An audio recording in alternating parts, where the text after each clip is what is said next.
Good afternoon, everybody. Good afternoon, good afternoon, good afternoon, good afternoon. Can I tell you one thing today? I am very, very excited. I'm very happy because some days, few things happen to you that you can never, ever imagine is going to happen to you so easily. Today is a brilliant day in my life history, in the history of our struggle, because a day when a very powerful man in this struggle come to visit us here. And the person has been involved in this agitation for a long time, is involved with the struggle, is actually spearheading the struggle, is actually working on the struggle, is actually making the struggle go and happen. It's a go in between for everybody. He's a very powerful man. He's the one that wants every slave in the zoo to be free. He doesn't want every human being in the country called zoo to be an animal again. He wants them to be a proper human being, and have the pleasure in introducing a very powerful man to you that wants a good thing for humanity. In the name of the bell is ringing. Mazi, Nnamdi, Kanu, the leader of the IPOB. Welcome to Heritage Television, sir. Thank you very, very much. Fantastic. Fantastic. Thank you for coming, sir. Today, on the platform with me, that we're going to be speaking to my brother together, I have some few gentlemen that are keen follower of Mazi Nnamdi Kanu, because we're a keen follower of him, and we've been following him for a very long time. We've been trailing him, we've been admiring his hard work, his good work. We've been admiring for a long time.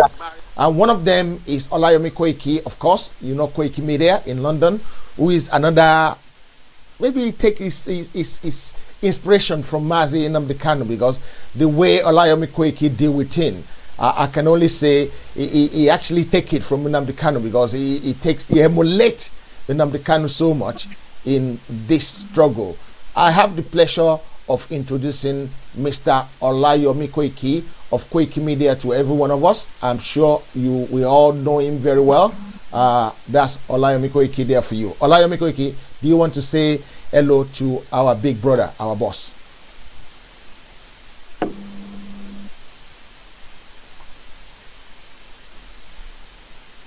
On the same platform, with a man that is well respected, not just within, the contraction that we call Location 9, that as we call it, a lot of people call it the zoo. But I say a very good evening to you, Mazi Nnamdi Kanu, and it is my pleasure having the same platform with you on a very spiritual day, I would say, because, today we decided to have a fasting today, as we're going into another journey of the history of that location on the 1st of October, where we are having a peaceful rally. And I'm happy to be having the same seat with you today. A very good evening to you. Good evening, my dear brother, and thank you very much for having me. I am humbled. I'm touched, truly touched by your kind words. Thank you very much. If you don't know this man, you don't know this man. This man, if you are not close to him, you won't know how humble he is.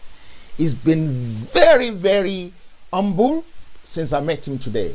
And I have the honor to say, I really love your humbleness. Fighting for a struggle is a necessity. That is why you're doing it. Let's hear from him before the third gentleman, Temi Chokwe, join us back. He's a very keen admirer of yourself. But let's hear from you personally, sir, before we continue. Over to you, Mazi.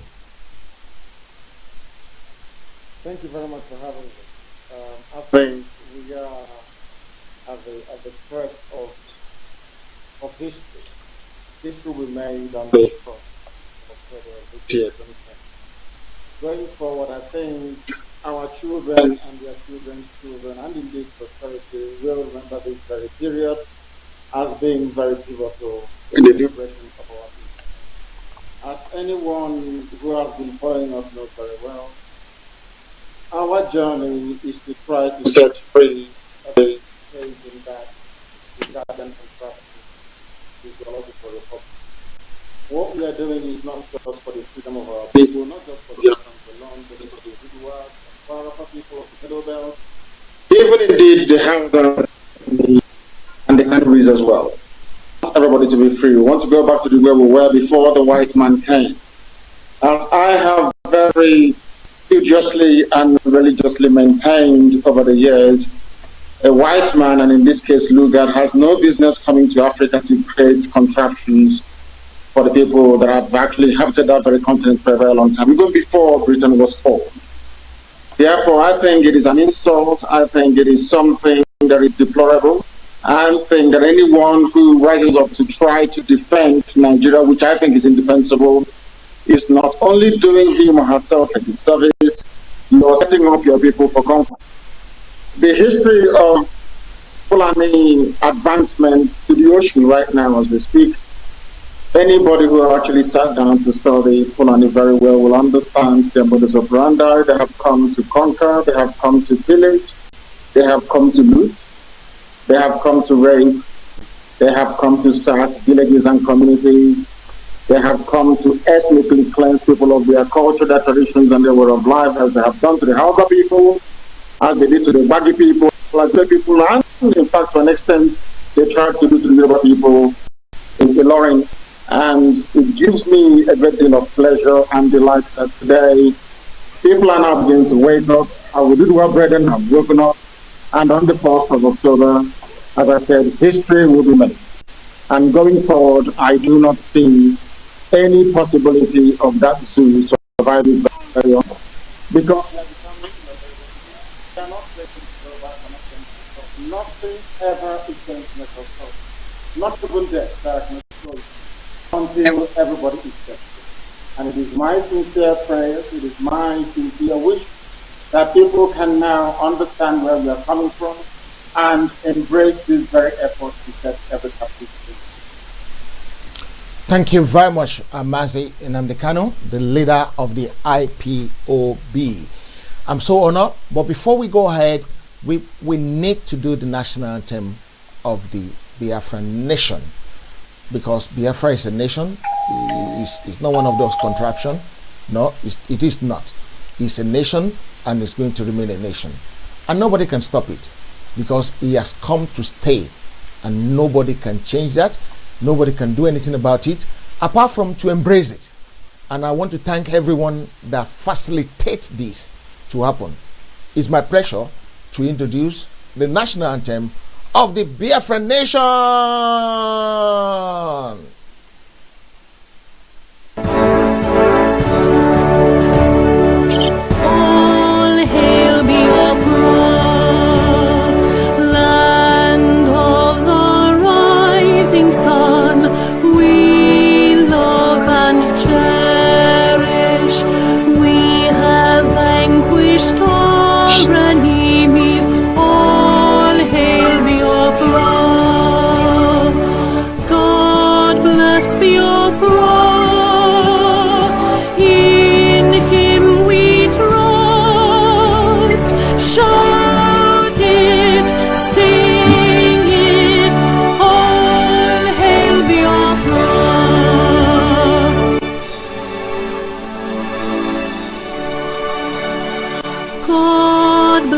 Biafra,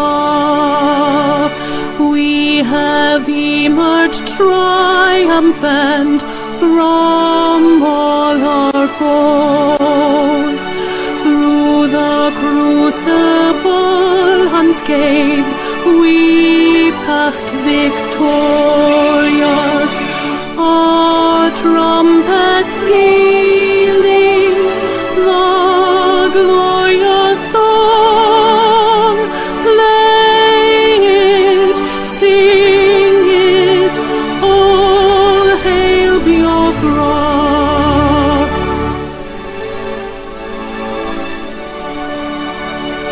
Oh, hail Biafra, we shall always remember all that perished in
Wow, that was that one there. We're gonna go to the Odidua He People's was willing Republic to now. write off up to 85% of the Persian debt, but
Wow.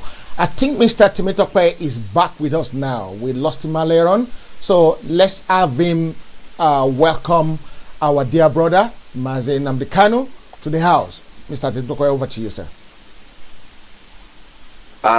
It's a great pleasure, I must say, seeing the one lion among the 1,001, animal in the zoo kingdom.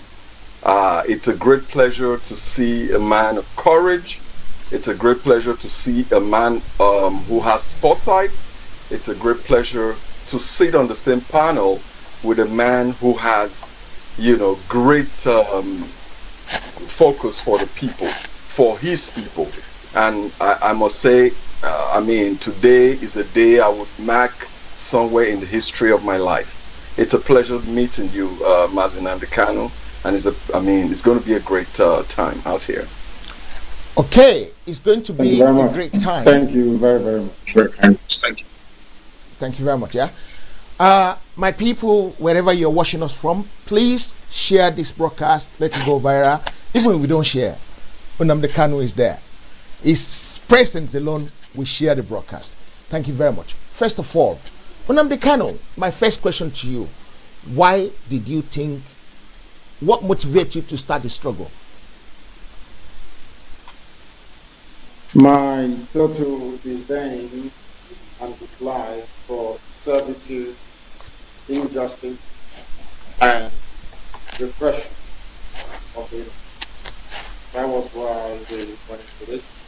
Not something I would say that I went into consciously. It was a subconscious encounter.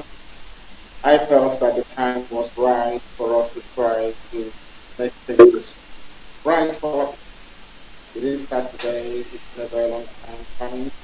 I recall most of my Yoruba brethren in London in those days, before 1999, before the return of democracy, we had ideas as to how to put things forward. That fell through as a result of the lies and the duplicity of the politicians. But here we are today, as ordained by God Almighty of heaven, that we should be living this very card that everybody should. I detest injustice. I hate backwardness. I do not like to see people suffer. Had I chosen to perhaps institute a scholarship in my village, I may have been able to help, say, 5 or 6 people. But where would I get there? Everybody is suffering. Families are suffering. People are dying. Children are being born prematurely. There is no health care, no good roads. Nothing seems to be functioning. The only way to address that type of problem is to approach it from a holistic perspective, to prefer solutions that will see to correct every ill in the society. And the best way to do that in the context of Nigeria is to try to set the people free. That's exactly what we are doing and we are supposed to do until everything, every blade, every meter of that very land is set. Okay, thank you very much for that. Wonderful. Maybe I should throw in one more question before I open the floor for my brothers. Another question I would like personally to ask you is, since you started, have you ever have any regret? Sometimes it can be very, very tedious and very, very tasking and demanding. I will be very honest with you. There are some times that I've gone to bed and I'm thinking, what have I let myself into? But my singular motivation is the ultimate goal, which is freedom. The greatest love you can have in your life is not the love you have for your children, or your wife, nor your family, not even for your village or your immediate community, but the love you have for your neighbor. And that is what propels us forward. The love that I have for Biafra, the love that I have for freedom, the passion that drives me every blessed day is to know that we are doing something that even God is God in heaven or earth. Therefore, I have never, in the generality of things, had any regret whatsoever. I will continue to do. And I have been on record many times, having said that I will sacrifice anything sacrificable to ensure that Biafra land is good. And within that context, I have no regret whatsoever. It's been very arduous, very difficult, sometimes very tortuous, but I know that in the end of it, because we don't ever try. It's called. Thank you very much for that. So the next question we go to Mr. Temitope. Mr. Temitope, the floor is open to you, to your model. This man, you said to me privately, you admire him day and night every time you see him. So it is my pleasure to say you are free to ask him any question that you might want to ask him. Go ahead, Mr. Temitope. Yes, Mazi, like I said before, it's an honor to, ask you very pertinent questions as regards, the struggle and, the plight of your people, the Biafra people. They are brothers. We love them, and we know that for someone of your caliber to be in the forefront of trying to ensure that your people get emancipated from not just the political shenanigan going on in Nigeria. Also, you see a brighter future for your people. So my question is this: so far, I mean, what are your diplomatic, efforts as regards, actualizing, Biafra? Thank you. Thank you very much for that, and thank you. In terms of the efforts we are making, it is very consistent and it has been yielding very tremendous results. You don't have to go very far to understand, or should I say, to glean from the enemy, which happens to be those occupying Asaraf, as to the depth or to the extent to which what we are doing diplomatically has been able to affect them or affect their thinking or their policy, insofar as the sustenance of Nigeria is concerned. I am not at personal liberty, for reasons which I am sure you would appreciate, to divulge every detail of every meeting that I've ever had. But I'm sure that you're aware that sometime last year, I was in Geneva, and after that, I traveled to Washington. We have been doing a lot of work, not just myself, but the entire team as well. And I'm glad to say that that very effort we have continued to make is now bearing fruit. You're also aware of the fact that Garba Sheikh only a few days ago wrote what in his view was a counter to the letter from the British parliamentarians to the Secretary General of the Commonwealth. And in that very letter, he alluded to the fact that the work that IPOB is doing is casting Nigeria in a bad light, which is actually an anomaly, because what we are doing is trying to portray Nigeria the way it is and using our diplomatic channels to notify the world as to the hopelessness of that very Lugadian contraption. That is all that we have done, and that is what we'll continue to do. So you have to forgive me if I will not go as far as being able to give you some names. But we have been in those meetings, and those, should I say, consultations are still ongoing up until this very day. We know that the coming of coronavirus may have slowed things down a little bit. We also know that the focus of America right now is on their elections coming up. He's saying that, and I am very, very confident that in no distant time, the world will rise up and take note of what we have been telling them. But it gladdens my heart, so to speak, that people who were before a bit reticent, people who always sided with the Fulani Janjaweed, people that always propped up the decaying fabric of Fulani Janjaweedism in the zoo, have now realized that things can no longer go on the way it's been going on for years. They have spoken. And once British parliamentarians rose to say something about Nigeria, that should then tell you the extent that the work we have done has permeated the subconscious, or should I say, of those people who in the past would have stood up to try and defend Nigeria. The way Nigeria is right now is indefensible. The killing of innocent Christians in the Middle Belt, the raping and pillaging, destruction of farm produce going on in the south, both in Biafra land and also in Ududua. As you well know, the death of the daughter of Pafasharanti, the Falifre leader, and many other unspeakable and heinous crimes going on across Nigeria. In fact, it makes our work a lot more easier, because when we go into these meetings, all we need to do is to say to them, have you heard about this and that and the other? And they come out and they say, yes, we've heard about it. And then we say to them, what are you then going to do about it? And that is what they're actually on the verge of doing right now. And I know that Corona actually did put a bit of dampener on a few things, but I'm quite sure that the early part of 2021, the world witnessed a new attitude towards the very nepotistic and very horrible, horrible terrorist regime you have in Nigeria.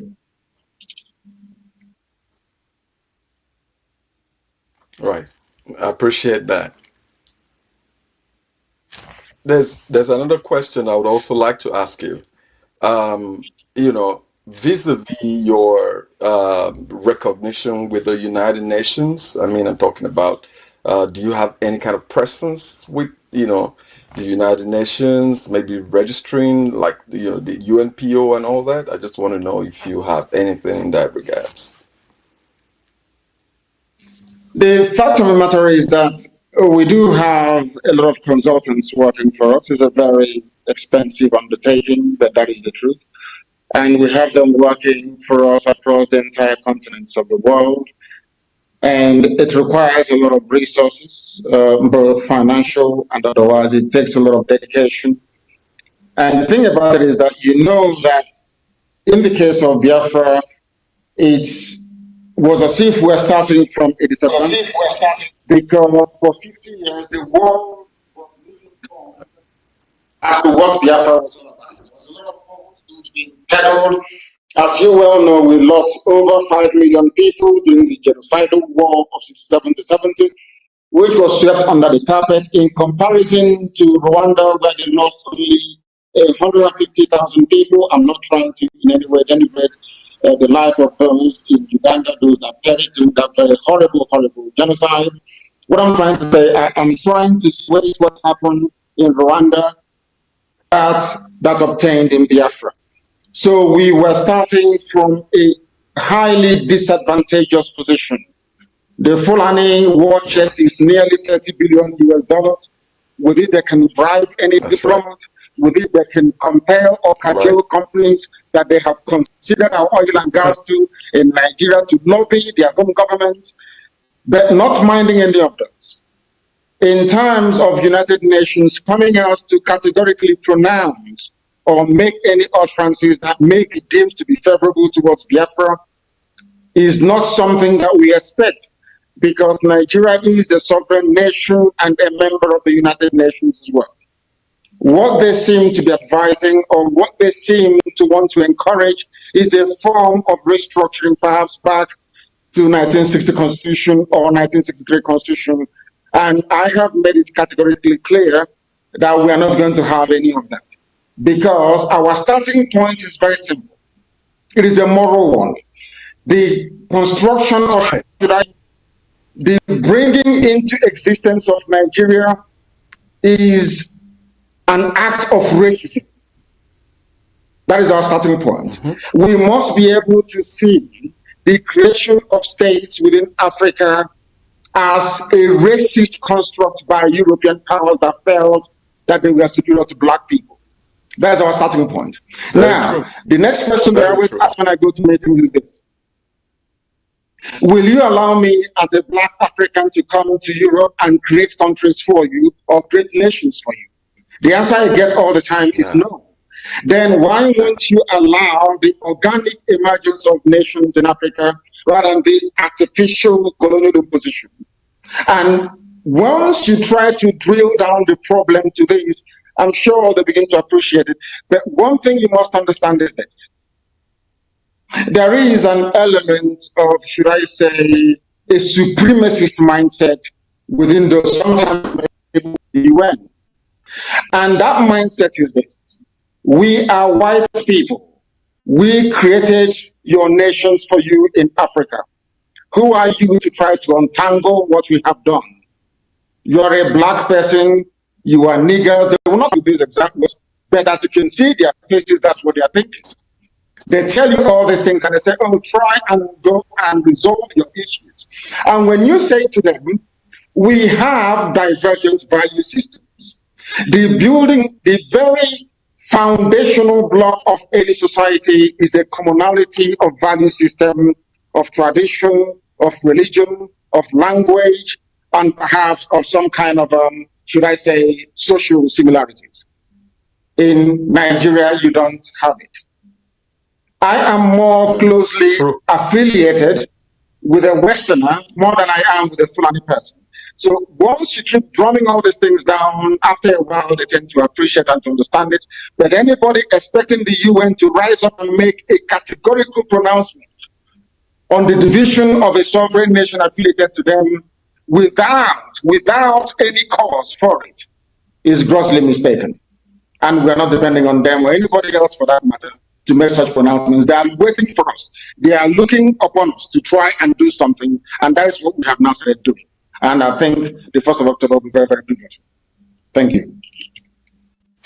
Okay, let's go to Olayomi Koiki for another 2 questions before I come back to you. Olayomi Koiki, the floor is open to you, sir.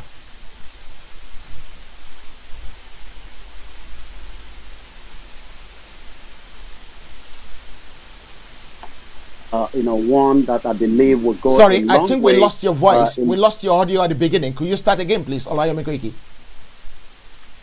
I said, first and foremost, I'd like to appreciate Heritage Television for bringing this together. And I'm sure this is one area that a lot of people might never think would eventually come to happen today. And why do I say that? So many, people from the Yorubas always, have a different, opinion and view about the leader of the Biafra, Mazi Nnamdi Kanu, that I have opportunity, to sit down right now, in as much as we're using the technology, but it looks like on a round table and having this kind of discussion. The first question I would like to ask is, how do we build, these kind of, I understand there's been history between, the Yorubas and the Biafra, but where do you think, because I've listened to you so many times, seems a lot of people might probably not get you right each time you go harder on the Yoruba side you are part of those that are making Nigeria to work. So my question now is, where do you think, looking at the images and what you've been saying in the last couple of months of the Yoruba now saying they want the same thing, where do you think, or how do you think the relationship from what you have been saying to where we are now moving forward? It's a very good thing. I think most people don't understand that I was even more harder on Igbo people and Izon people than I ever was on my Yoruba brethren. What propels us is the need to establish the truth. That's number one. We acknowledge our mistakes and we celebrate our successes. Again, there was a very good reason why we adopted that very approach, because we wanted people to go into any self-determination quest with their eyes open, to understand what they're going into. And I am very glad that today you have seen that we have woken up the Yorubaris. The Oduduwaris have now stood up, because we consistently preach the truth over the years, not born out of hatred. My nieces and nephews are Yoruba. They come to my house and I stay with them. And I don't want to perhaps inundate people with historical facts.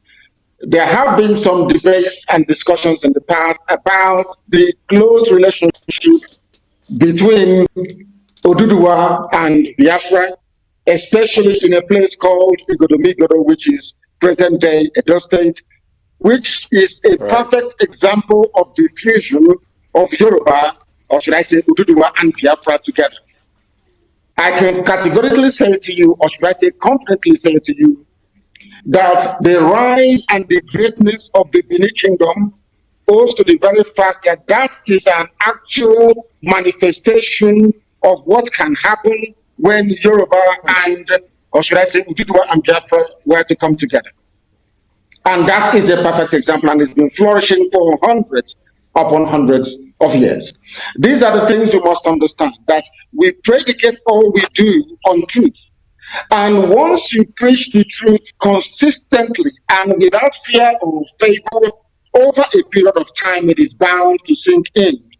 And I'm very, very glad to say today that the state of self-determination, right across West Africa, owes it to the hard work and tenacity of Radio Biafra and of late that of IPOB. It is something that I am very, very happy about, and something that I will be proud of for the rest of my life. We have no differences, we have no issues, we have no difficulties. I believe that Biafra and Oduduwa side by side will make Africa a better continent and a place for all Black people to be. True.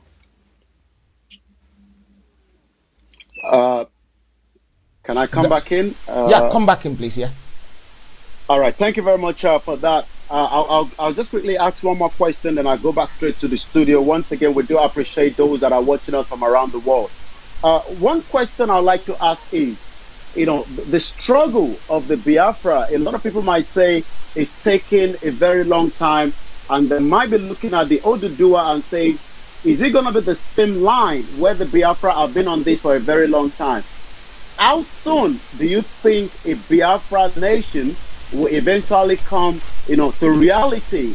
Because the journey has been a very long one, and the Oduduwa as well, that are already asking that it looks like we want a Yoruba nation, to happen, a Oduduwa nation to happen tomorrow.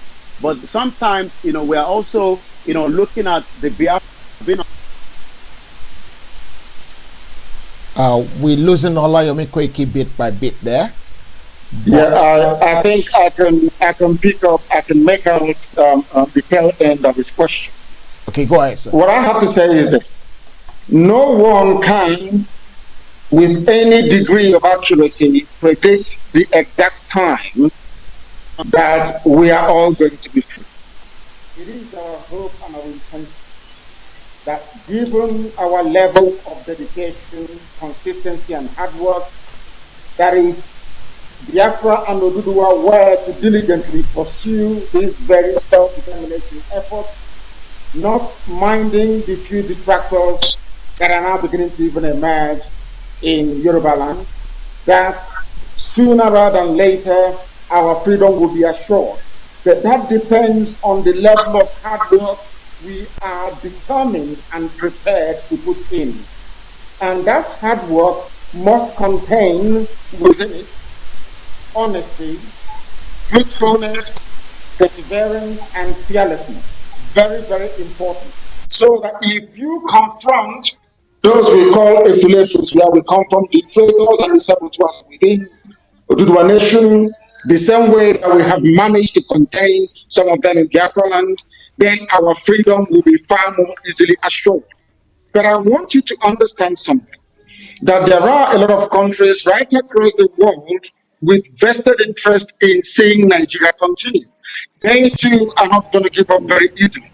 They too are going to fight very, very hard to ensure that Nigeria remains one because of what they gain from it, because of the deplorable levels of corruption, because of the high crimes taking place, because they can make as much money as possible from the corruption within Nigeria without anybody holding them accountable.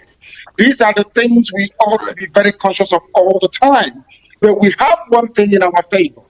This is the very first time that we are coming together as people from the South, those who actually fought for the independence of Nigeria, starting from Herbert Macaulay for the country. Remember that?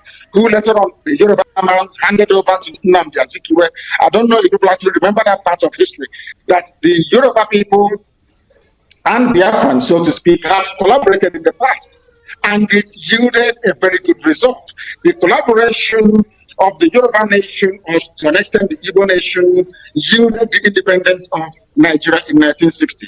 Because without Herbert Macaulay actually picking Dr. Nnamdi Azikiwe to lead NCNC, I don't think that the history of Nigeria would be as it is today. What we are trying to say is this. People say it's taking a very long time. It's taking a very long time.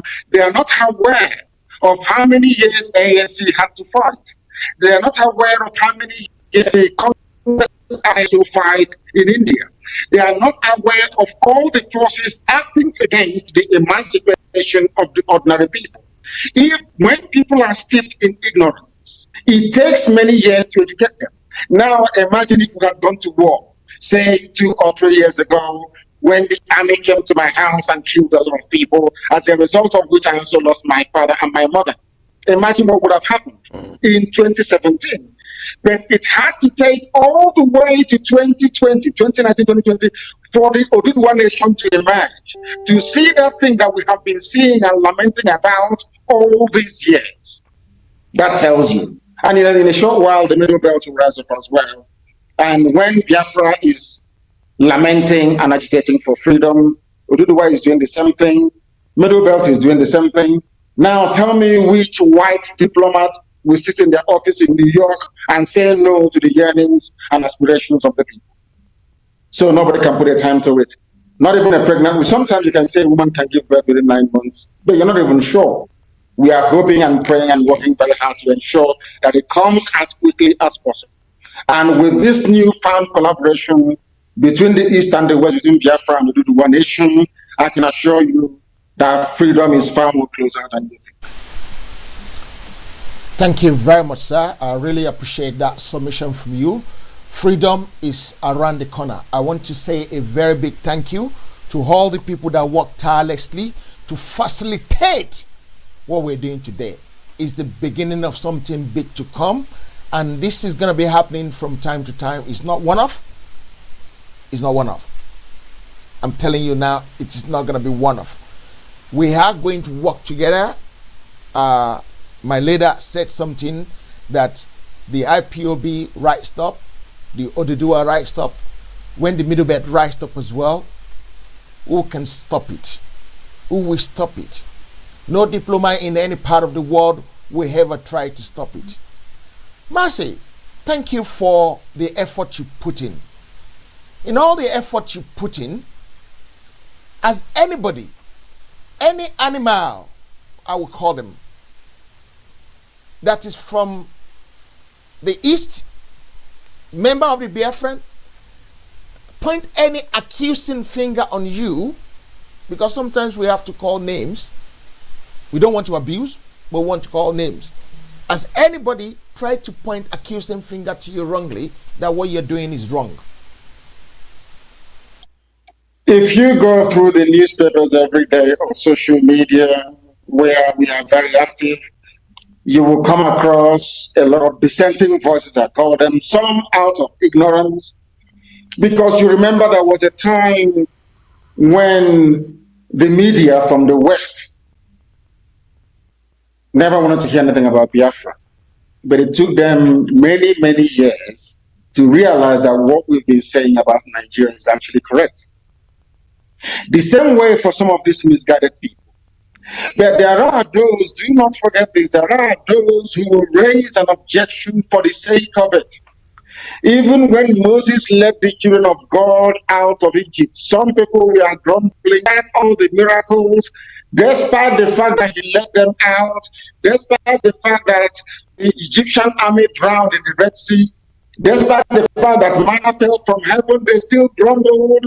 They not only rebelled against Moses, they rebelled against God himself in heaven by molding a golden calf to worship at the foot of Mount Sinai. When Moses went up to God get the Ten Commandments, that is man for you. And no other group of people exemplify or typify this very trait of self-denigration than Biafran people. So it doesn't come to us as a surprise. It is absolutely normal, and it is healthy for what we are doing, because we are going to run a democracy. And within that democracy, there is bound to be opposition to government all the time. And we want people to walk their way through their differences rather than resorting to some unsavory means as a way to, should I say, resolve their disputes. Why I'm saying this is this. People are bound. You cannot convince everybody. We are 70 million all over the world. There are bound to be a few voices who will say that they disagree because of what they're getting from Abuja, because their lover, their boyfriend is from Fulani, or perhaps they have one reason or the other to believe that the continuation of one Nigeria will favor them. People sometimes approach these issues from a very selfish, very parochial viewpoint. I read also about a very notable Yoruba elder saying earlier today, that he doesn't believe, the word freedom, that they fought for Nigeria. I was tempted to ask him, how about the Yoruba people in Benin Republic? How about the Yorubas in Togo? Are you telling me that Fulani man in Sokoto is more closer to you, both culturally, religiously, and otherwise, than your own kith and kin in Benin Republic? When I have the chance, I will ask him that very question. Sometimes people do things out of ignorance. When the white man came, the white man appointed in our area warrant chiefs. We didn't like them, but they endured up until this very day. So you must understand that we are black people, and where black people are benefiting, it is very, very difficult for them to try to see the bigger picture, the well-being of everybody. I think it's part of human nature anyway. But what I'm trying to say to you is that some people are bound to complain, but wait until the 1st of October. Then you will see how many people are in support. And I can tell you this, 99.99999% of our people are in favor of what we're doing. The very insignificant 0.0000 to infinity 1% are insignificant. They are hungry and they want to eat. Perhaps if they make a lot of noise, we can recognize them and give them some money. That is human nature. But we are not deterred. We are moving forward, and we are winning. And as Rock knows, we are winning. Let's go back to Mr. Temitope, because we seem to have lost Olayomi Koiki at the moment. We will soon get him back. Mr. Temitope, another opportunity for you to ask our leader of the IPOB, a very quick question. I'll give you another chance to take two. Thank you, Mr. Moderator. It's a great honor again, always when I ask him questions. I just want to know at this point, with the way things are, you see lots of groups coming up. They say, "Oh, I belong to that group. I belong to this group." Under one, agitation, under one ethnic agitation, you have so many groups.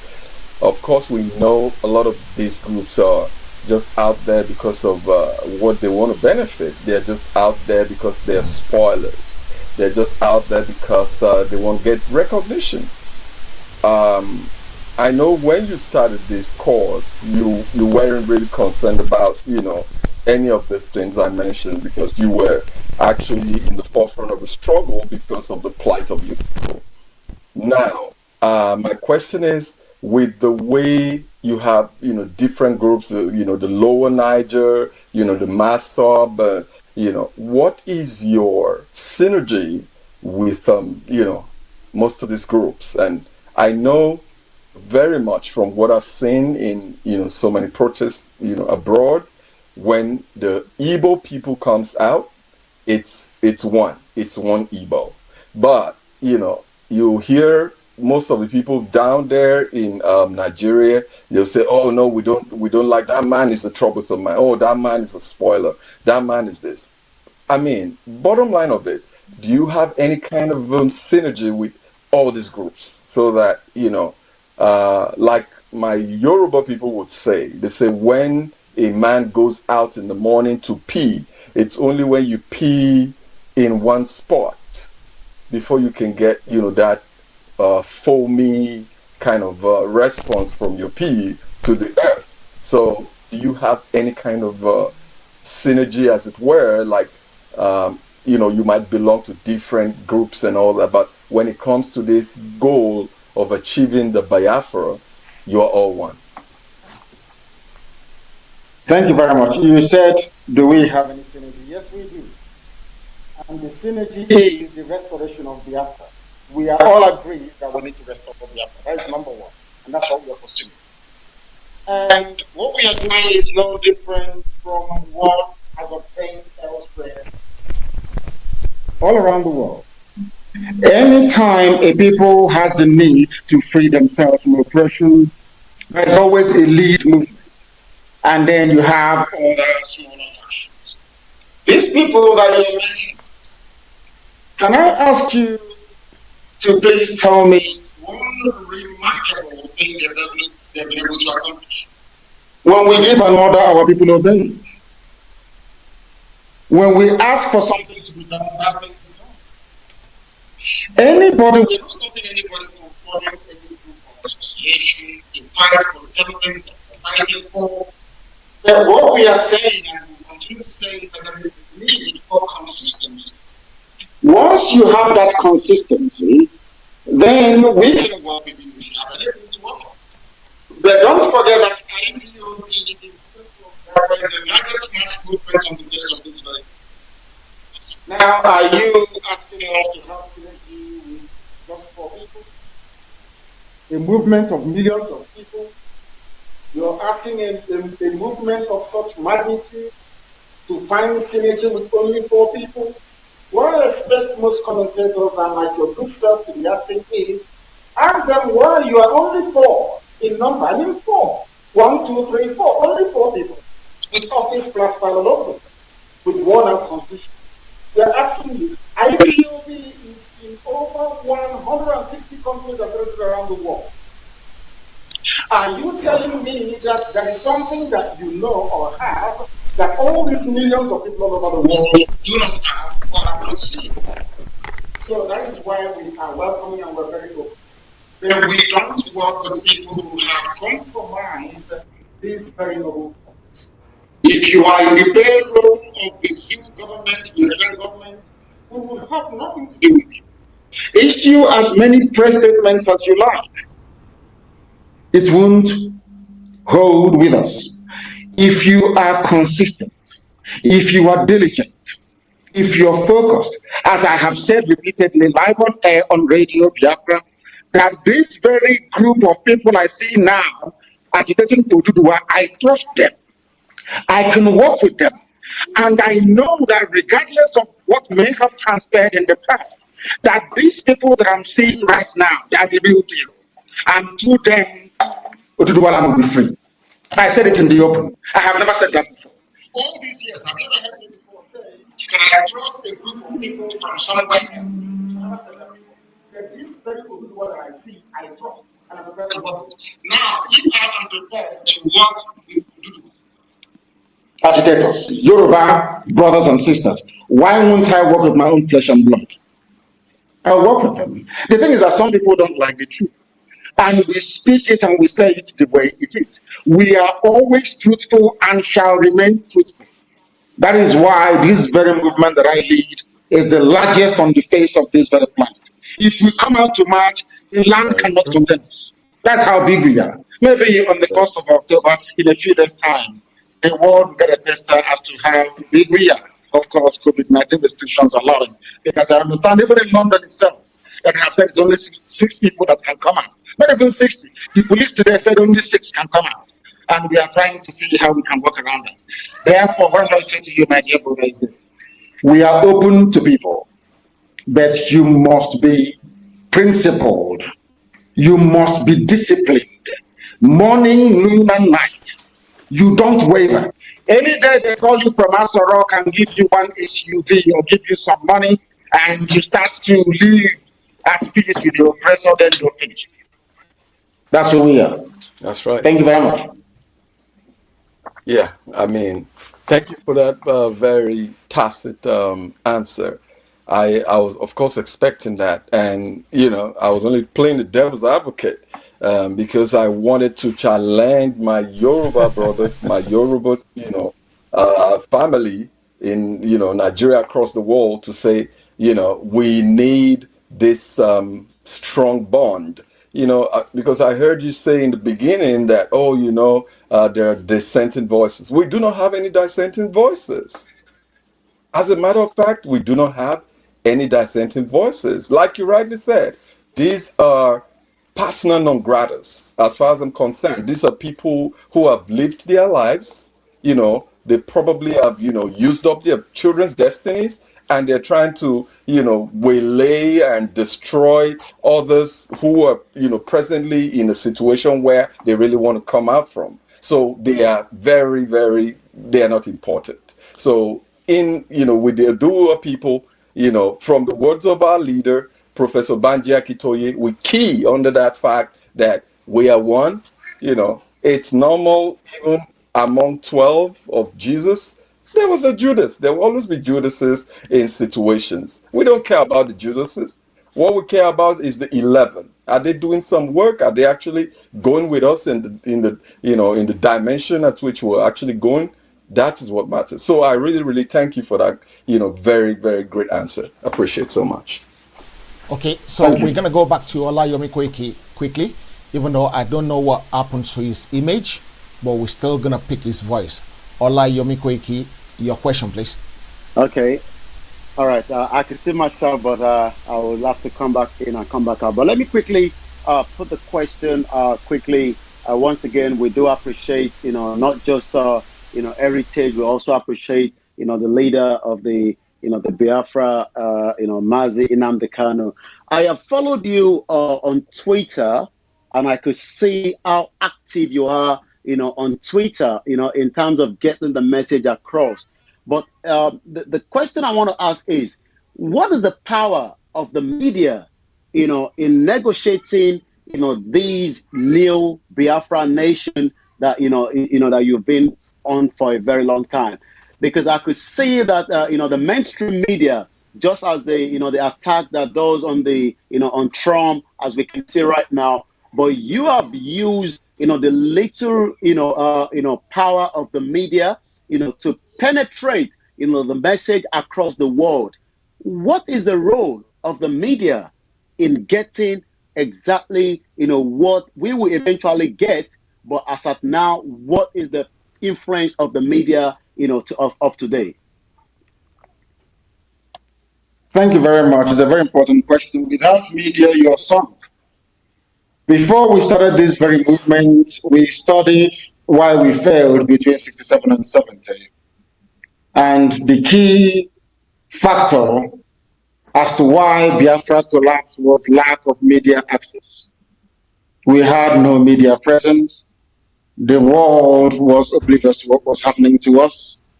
We suffered the second worst massacre in the history of humanity, only second to the Jewish Holocaust in Europe, and nobody knew about it. Absolutely no one knew about it because of lack of media exposure to the message that our great late leader, Dim Chukwuemeka was trying to pass to the world. We had to rely on BBC, not knowing that BBC was a mortal enemy of Biafra. But now we've learned our lessons. Because as a saying where I come from, if you don't say you're somewhere, nobody will put you that you're there. And we are now changing the narrative, as one of our people quite rightly at this program. What we are trying to do is to let the world understand and appreciate what we have been going through, what we are going through now, and what we are likely to go through in the future. And media is very, very key and pivotal, not just any media. You must speak the truth always, regardless of the consequences. You must be very, very diligent and resolute, always. And once you have those ingredients in place, there is no way that the message you're propagating will not fly. The Yorubas, they have a certain advantage over it, because Yoruba have well-established. And one thing that cost me these days, having read through all the articles and articles about for self-determination, is one very simple thing. The way they approach their coverage with so much humility and understanding, unlike their previous hostility towards Biafra. Because maybe now they've realized that what IPOB has been doing, what we have been doing all along, is correct after all. Now that their own people can see it, now that the Fulanis are in your forest, now that your daughters are being raped and your mothers are abducted and cut into pieces, now that their cattle have now used your cassava, your yam, and your every farm produce you have as fodder. Now that Mieti Allah is everywhere. Now you understand the true intentions of the Fulani.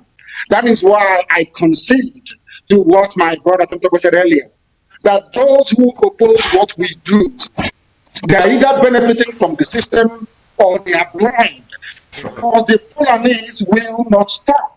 They will never ever stop until they dip the Quran in the Atlantic Ocean.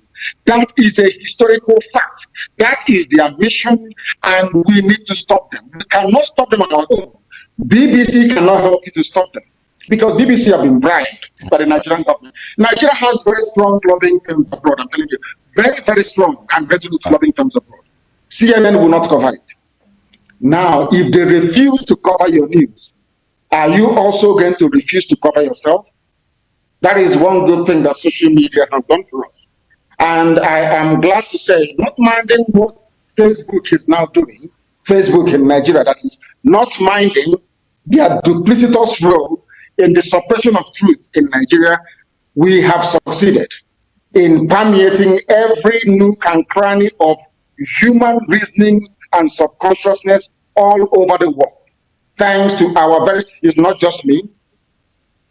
My deputy is there, Uchemefo.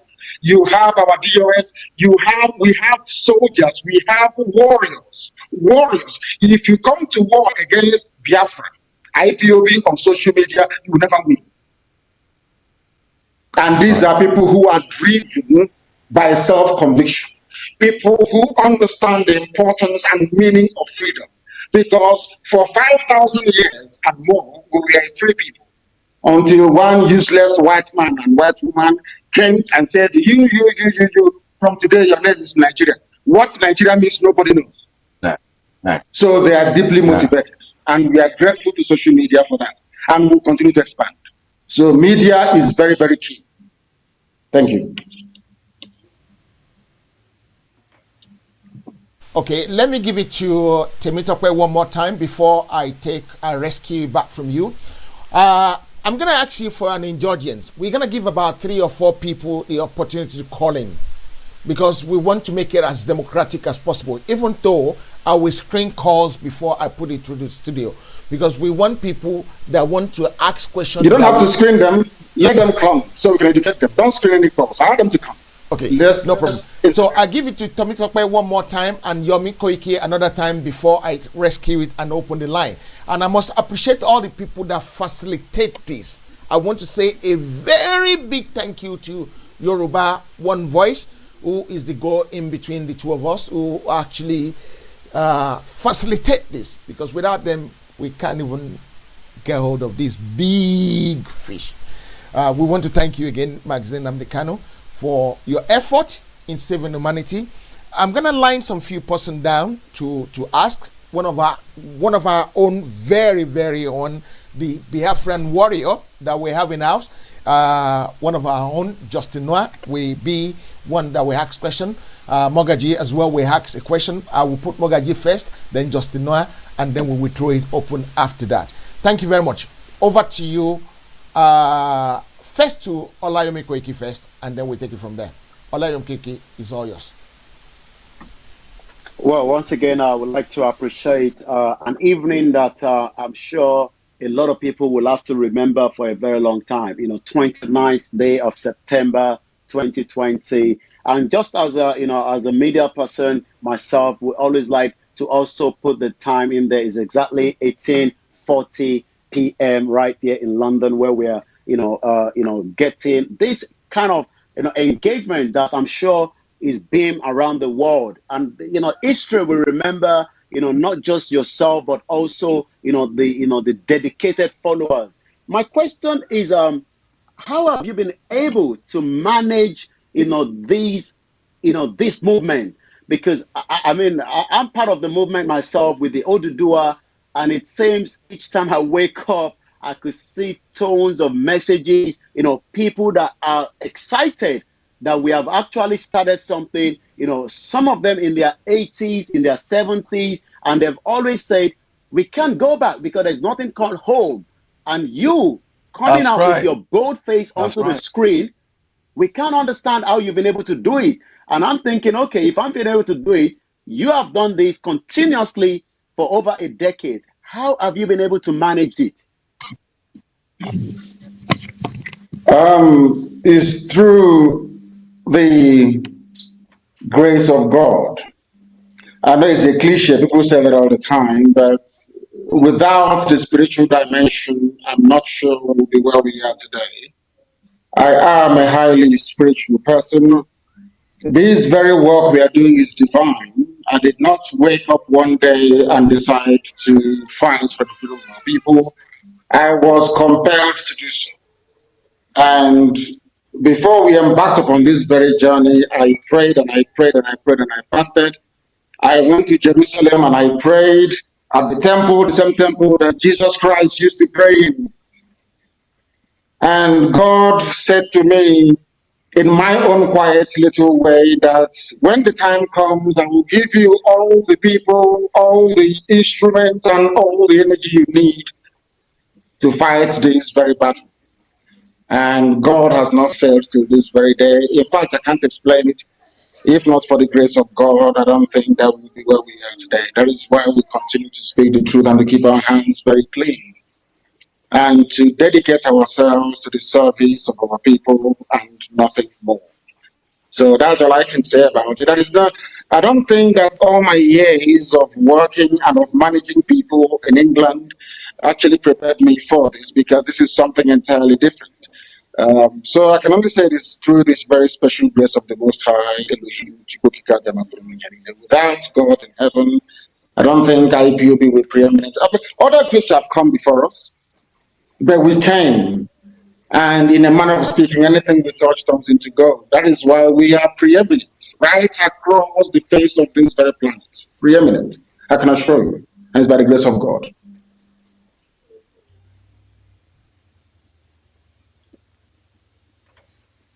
Okay, Olayomi Koiki is over to you, sir. I'm just I've been looking at some of the, the comment coming through as well, and I'll pick one, later on, but most people are quite a bit of, there's a lot of excitement out there, because I'm someone that follows, what is happening on the social media network. And based on what I'm saying here, there's a lot of energy out there.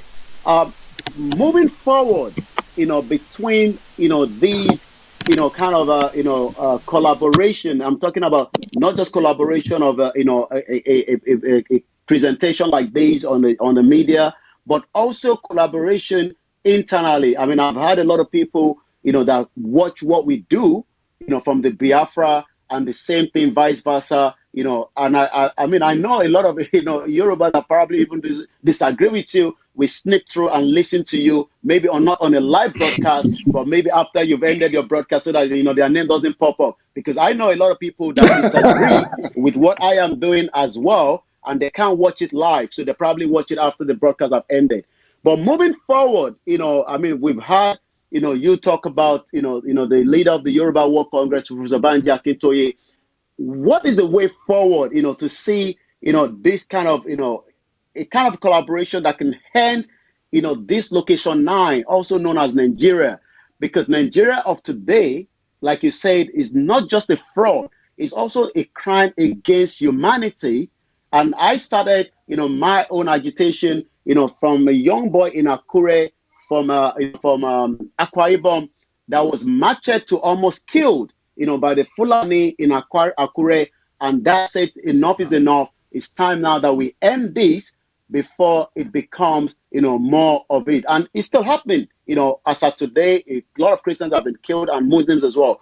What do you think will be the way forward as a kind of collaboration, so that those international community will really take us serious, that we are not joking and we are not just talking on the social media?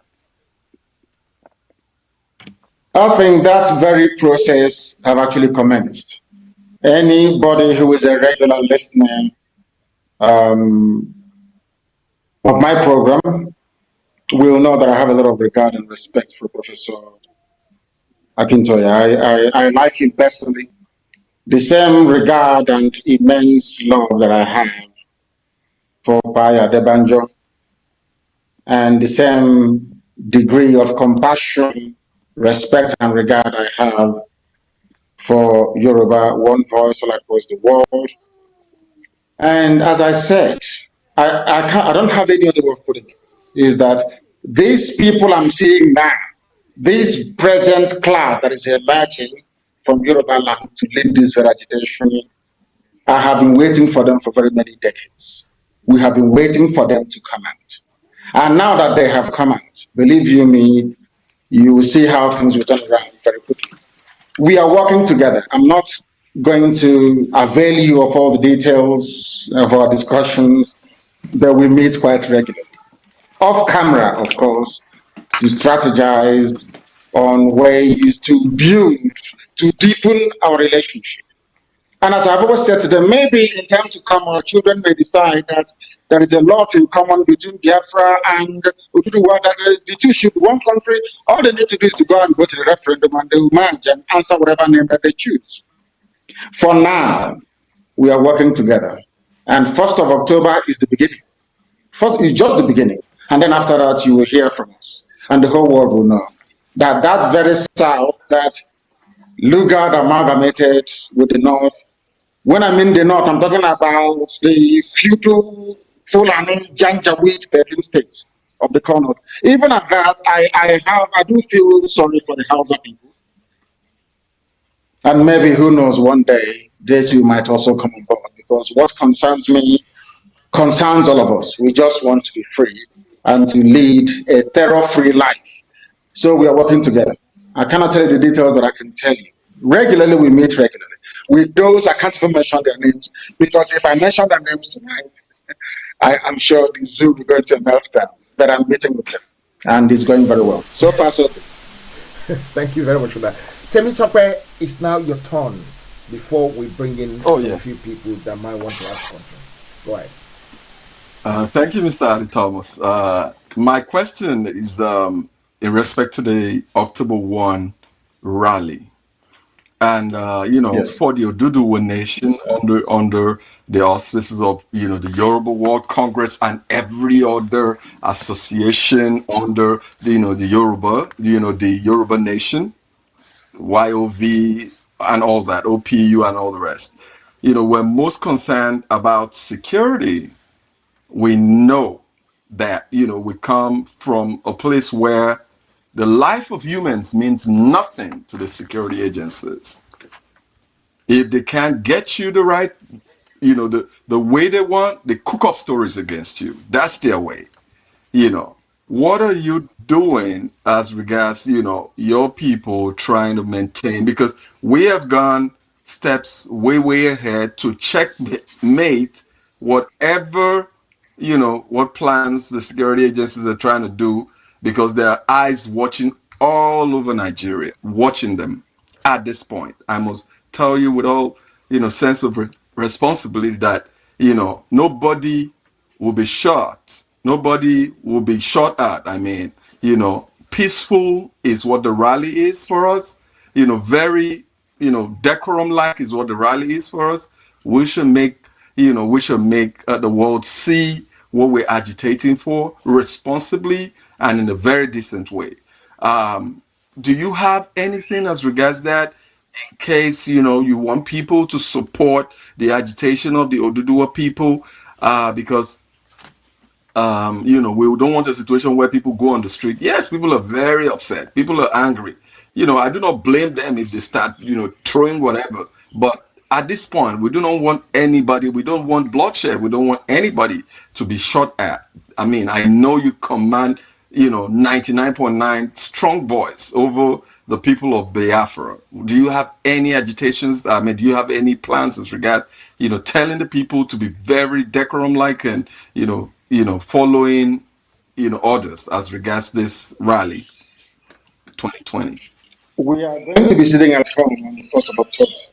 We sit at home. Okay. But in the diaspora, Okay. we'll join brothers and sisters we're going to have joint rallies abroad. But in the zoo, on Biafra land, we're going to sit at home.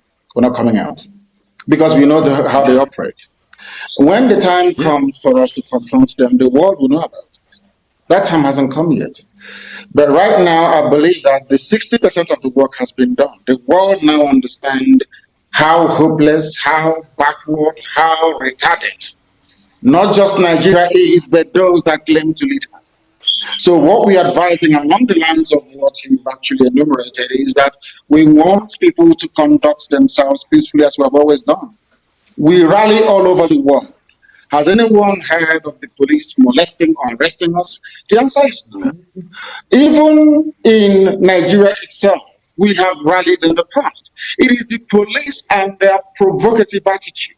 They want to provoke people because they want to kill. People don't understand the psyche of the Fulani. Fulani deploy terrorism. When they cannot blow you up with a roadside bomb or get Boko Haram or ISIS to kill you, they use their army and their police to kill you. The whole thing is designed to terrorize. And the reason why they think they will succeed each time they do it is because they employed something against the Hausa people, they were successful. They employed it against Baggy people, they were successful. They employed it against Nupe people, they were successful. They came and took a sizable chunk of Yoruba land in Ilorin, they were successful. They even came to Igala, forced the Aga of Igala to convert to Islam, they were successful.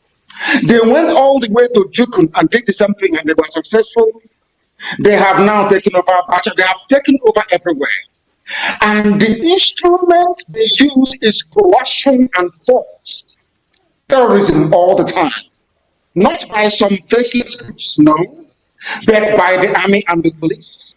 Ask them, have we ever confronted you before? The answer is no. I was in my house when they came to kill me. Did you see me going outside during my rallies, killing anyone or fighting anyone? The answer is no. They were not happy about the number of people that turn out to see me when I go to speak. And because of that, I kill. That is the way they are. You can't stop them. That is the same where we come from. I mean, as somebody who is God. Because there is death in what we are doing doesn't mean we're not going to agitate. We still agitate anyway, regardless. And I want to assure everybody, we are going to conduct ourselves peacefully as we've always done. Even if we see us outside in Nigeria, talk less of who to shoot. But our Yoruba brethren who are coming out, those who are coming out to rally, they must do so very peacefully. You have your media behind you. You have your people behind you, in the main behind you. I don't think that someone of Lagos State can come out and say, those Yoruba people who are agitating, go and shoot them. But in Biafra land, a governor will stand up and ask, even beg, if that Buratai, please go and kill them. A governor will do that anytime, any day. So you people are miles ahead of us when it comes to that level of understanding, but we are getting there very slowly. And I am sure, and I do hope and pray that no lives will be lost on the 1st of October. Thank you. I appreciate that. Thank you very much. Appreciate that. Back to you. We really appreciate you, Mazi Nnamdi Kanu, the leader of the IPOB. I'm going to bring my first caller in, who is going to ask some question. But before I actually bring him in, I want to say something. If you're watching this show for the first time, please remember to share. The reason we're doing this is to bring a big force together between the Biafra and the Oduduwa people, so that we can get to our promised land as soon as possible. I employ everybody in media, whether you're a media or you're not media person, please share and get it done. Like I said, I promise. And sign our petition. And sign the petition. No, Mazi, we actually give an order about that. Yeah, the petition is not for Yoruba people; it's for the people of the southern Nigeria, being marginalized. When they want to appoint people, they appoint 98% of the northerner to a post and only give 2% to the southerner. That's not how they do things. Please. Jimo as Akim, yeah, we can accommodate it. It's not a problem. Let them try to do anything. Heritage Television is registered, and nobody can stop us from doing this broadcast. We're allowed to do political broadcast. We're allowed to do political broadcast. We're not inciting hatred. We're just preparing the world to prevent another Rwanda. Because if we don't do this, this is what is definitely coming. So I want to employ everybody. Please like the page, share the broadcast, and watch out for more present appearance from Mazi Nnamdi Kanu, who is the leader of the IPOB. So my first caller, please, caller, go ahead with your question. Caller? Hello? Mazi, my brother. Yeah, go ahead, yeah. Do I have a question for my brother? Maybe you want to introduce yourself first, sir.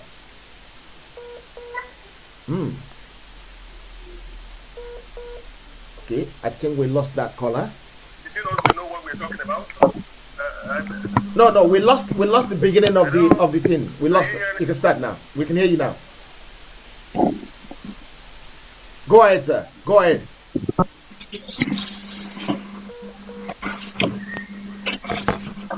Okay, we have so many phones, so even if one is messing about, we'll use another one. That's not a problem at all.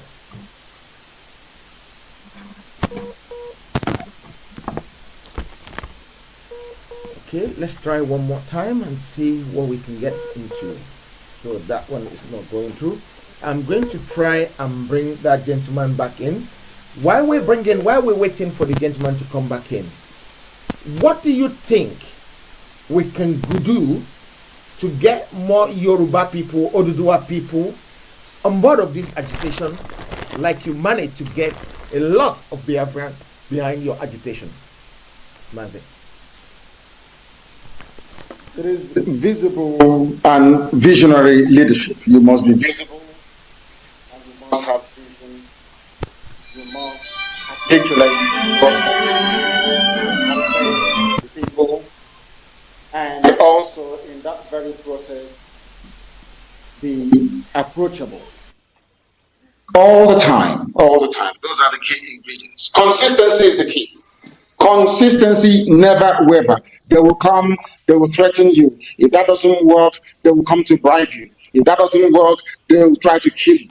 As long as you survive all these pitfalls and remain resilient, then your people will begin to emerge and join the struggle. It's as simple as that. Discipline and application. I have my first caller. Caller, your name, where you're calling from, and your quick question, please. Hello. Hello, Mr. Day. This is Jocelyn. I want to say hi to Mr. Mazi, Nnamdi, Kanu. Good evening, sir. Yeah, I can hear you. Actually, yes. I would like, because I've never been able to call in during one of your question and answer program because the line is always busy. And it's been a great work you've been doing, and we appreciate everything you've been doing. If not for you, most of us would have been sleeping. You've really done a great job, sir. I give it to you. Kudos to you. I actually love you so much, and I pray that we get Biafra as quickly as possible because we all want to come back home and build the nation. Actually, I've got a couple of questions to ask you, if I'm allowed. Yes, go ahead. Regarding the consistent killings of the indigenous people in Nigeria, because it's really gotten out of hand. So what I'm trying to ask is, would the international community, would they ever step in without any kind of face-off? This is number one question, okay? And then the number two question I have is, one moment please. Number two question I have is, because I know the Nigerian government will never, they will never call you for any kind of discussion to get freedom for our people. If they don't do that and they decide to go with Wazirike, will you be able to work with him? That is my number two question. And then the number three, which is a very crucial one, is the Fulanis and the Janjaweed. I know if at all there's going to be a breakout of war in the nation, and our people wants to come in, those in the diaspora wants to come in to assist us. And knowing fully well how these people operate, they might want to block everywhere all the entry ports.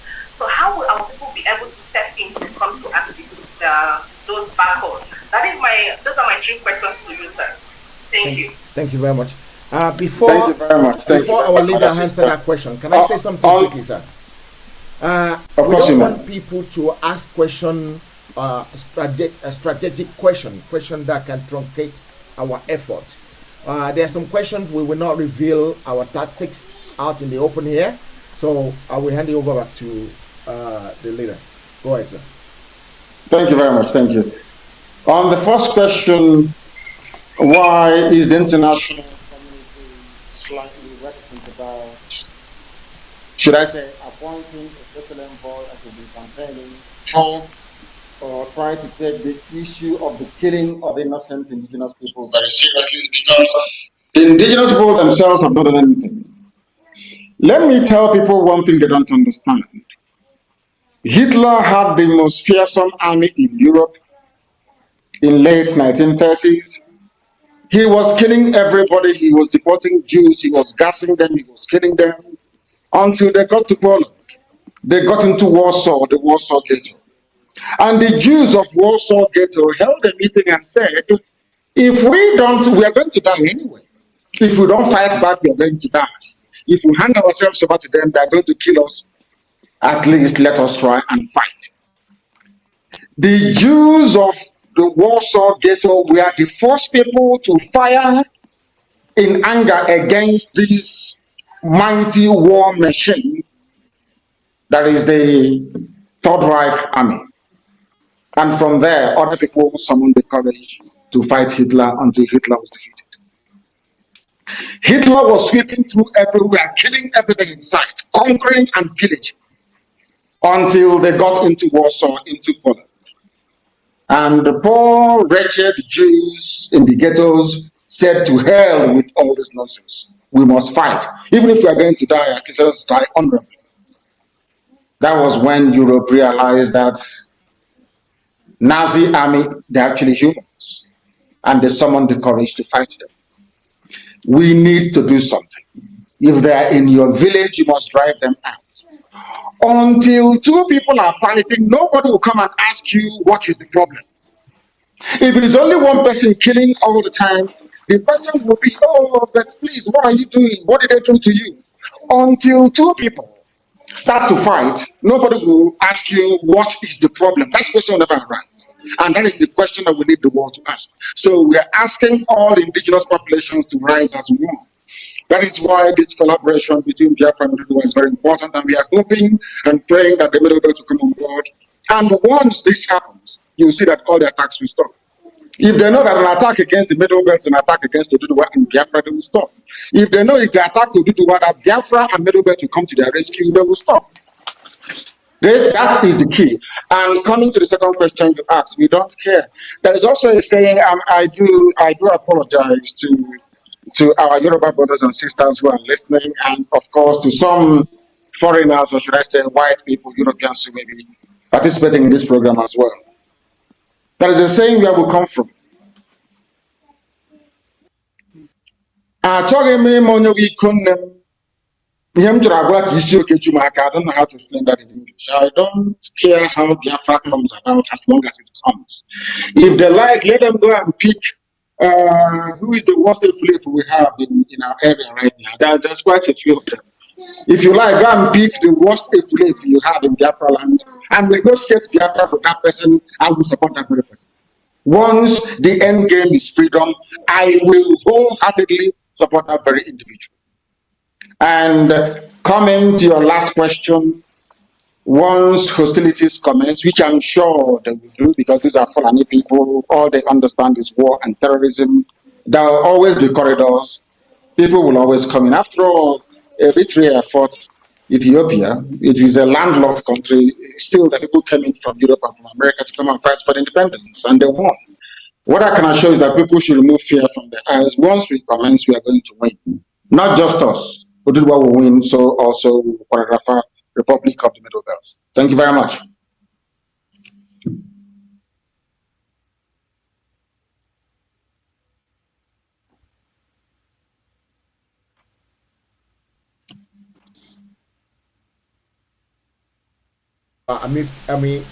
Formidable leader, thank you for everything you're doing for us. We really appreciate you.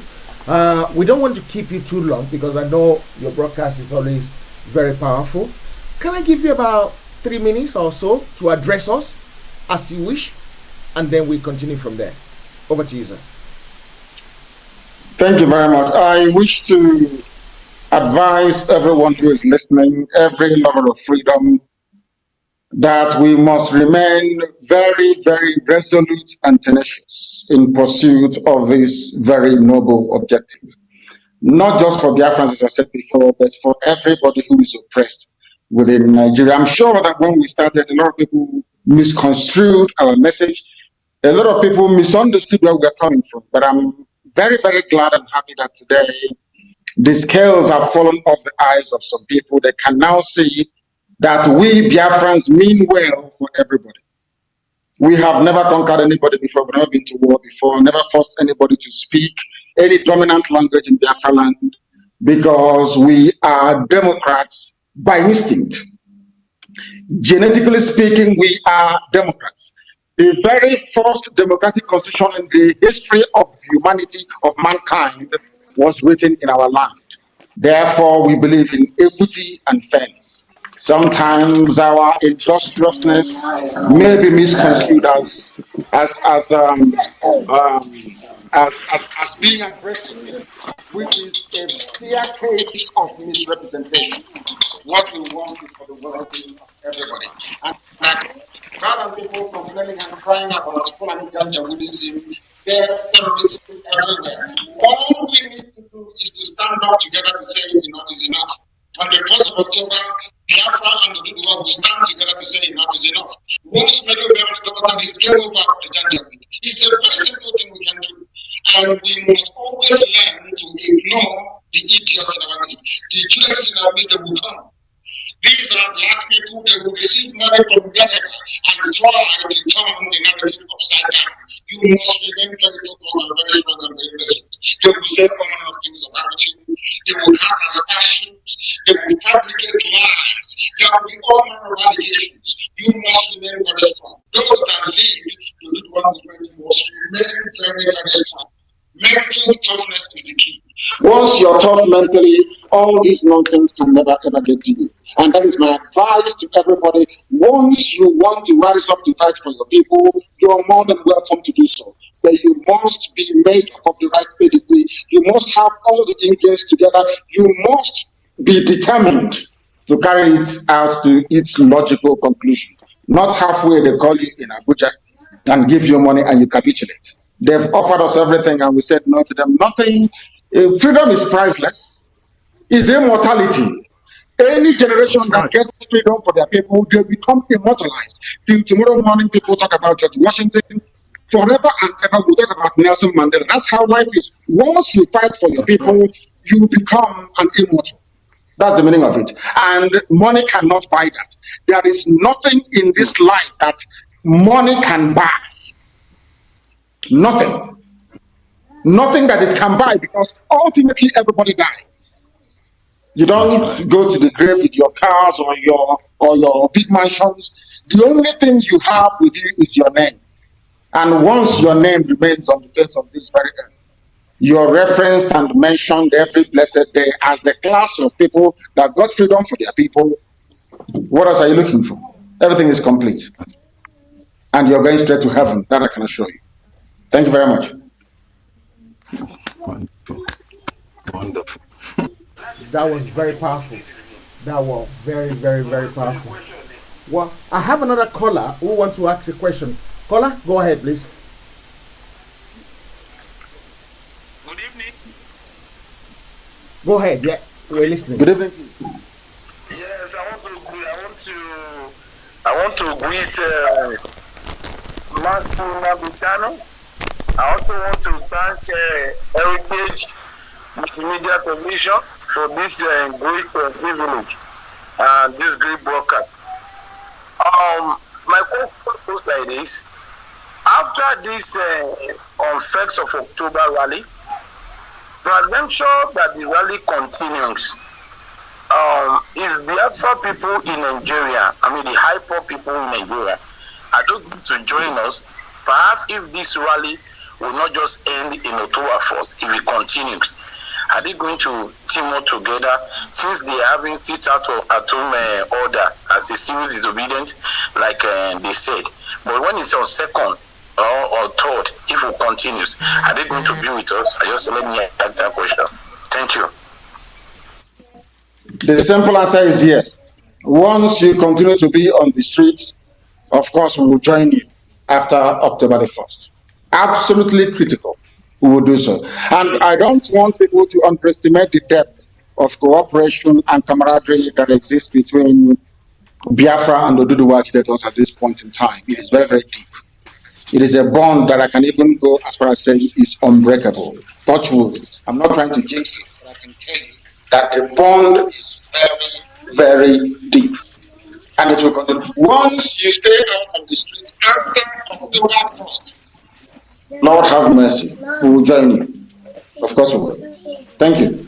Fantastic. I'm probably going to try and get my the first person that was trying to ask question earlier on, which is one of our leaders.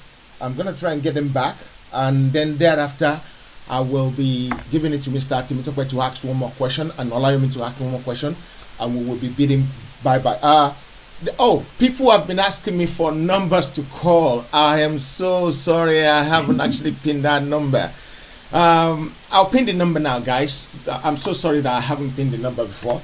I'm gonna give the people on YouTube more privilege today, so I'm gonna pin the number first on YouTube. It's +44 734 123 4560, and that is WhatsApp, please. WhatsApp.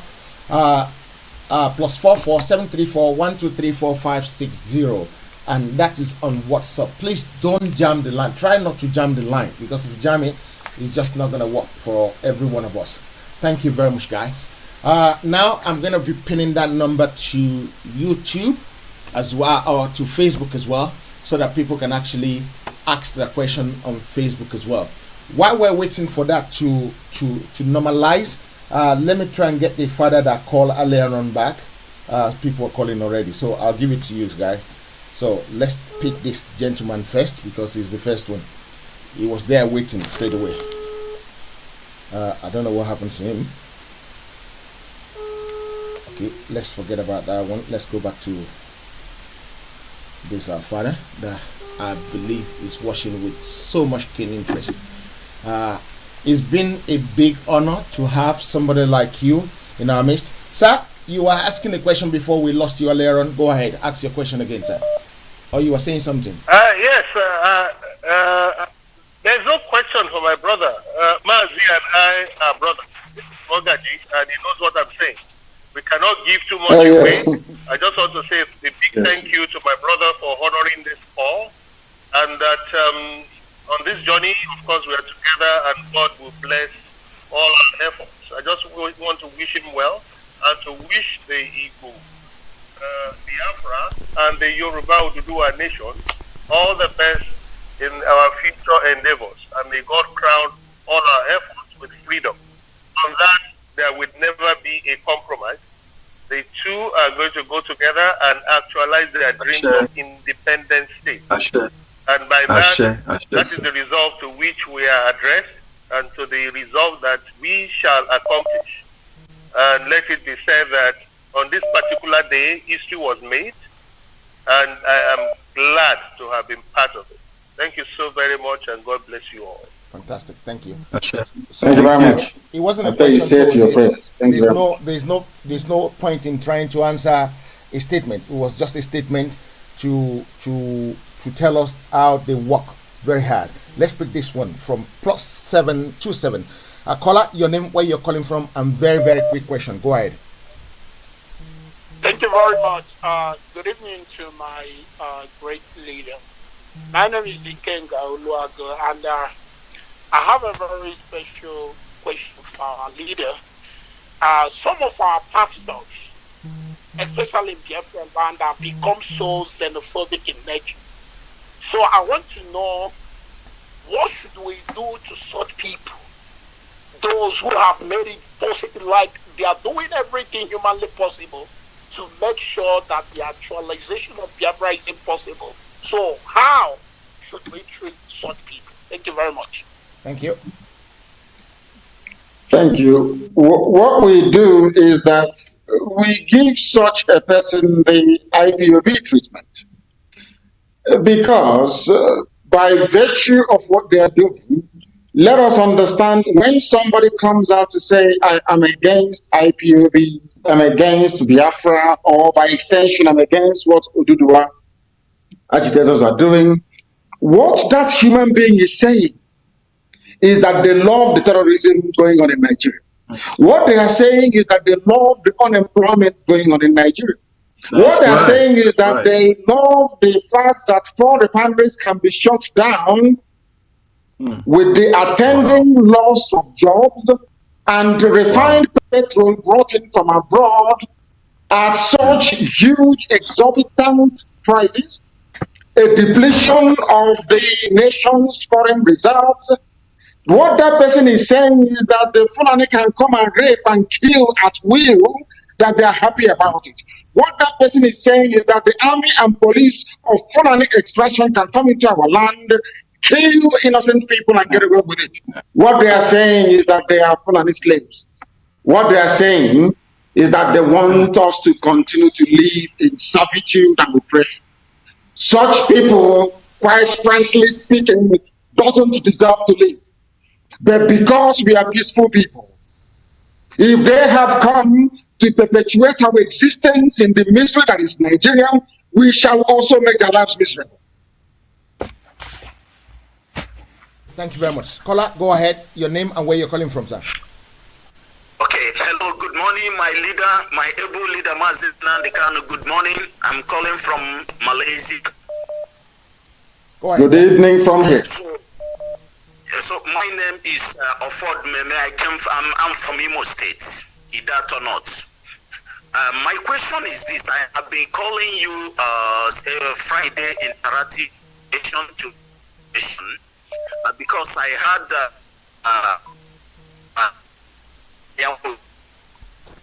that we not leave zoo. Instead, the invaders or the invaders, they will leave zoo for Igbos. Now, my question is this: what is the preparation of John Nnayamodo in case if the invaders or the Fulanis refuse to leave the zoo for Igbos or refuse to leave for Igbos? Is there any preparation? Did Nwodo have up to 1 million people or 500,000 people to chase the invaders or the Fulanis out, as he said that we Igbos will not leave the zoo for the foreigners, and he said the foreigner will leave the zoo for Igbos? That is my first question. Then my second question is this: what are we going to do for all these pastors that perpetrating because of the money, because of tithes, and the selling ourselves? Because now I noticed that Tony Nnamdi NLC are the one sparring anywhere that IPOP members are having meetings in the East. They are the one. Tony Nnamdi is in the forefront with all the criminals that he's training to pointing family meeting to zoo, what do you call it? Zoo security agents like DSS and military or police. What can we do to make sure that all these people bring to justice? Thanks so much. This is my question for now. Thank you. Can I say something before you answer, sir? I know it's a question for you, but what I'm saying is that people should not ask questions that will truncate what we're doing. Whatever we want to do, we can't keep discussing it in the open air because it's not going to help us. Please, let us bear that in mind and ask questions that makes sense. I'm not saying your question doesn't make sense, but there are some few things we need to bear in mind, that we need to ask questions that will not give anything away to the idiots we're dealing with. Thank you. Is there anything you want to add to that, or should I just go to the next one? I think you've answered it. What I want to add is that when people make statements, then we hold them accountable to those statements. So if anyone saying that they're not going anywhere, he said that the Fulanis will go, then when the time comes, you ask them what they have done in relation to Uzo One and all the massacres that the Miyetia carried out in Enugu State. You find out that it's still the same story. Nothing is happening and nothing will happen. And more Fulani settlements in our forests are springing up every blessed day. And coming to the issue of pastors, I leave people to their conscience. As I said, IPOB, we command the attention, loyalty, and devotion of 99.9% of our people. When you're used to counting in billions, what is hundreds to you? So we always win. Thank you. The next caller, please go ahead. Yeah, your question, please. Make it very, very brief. Yeah.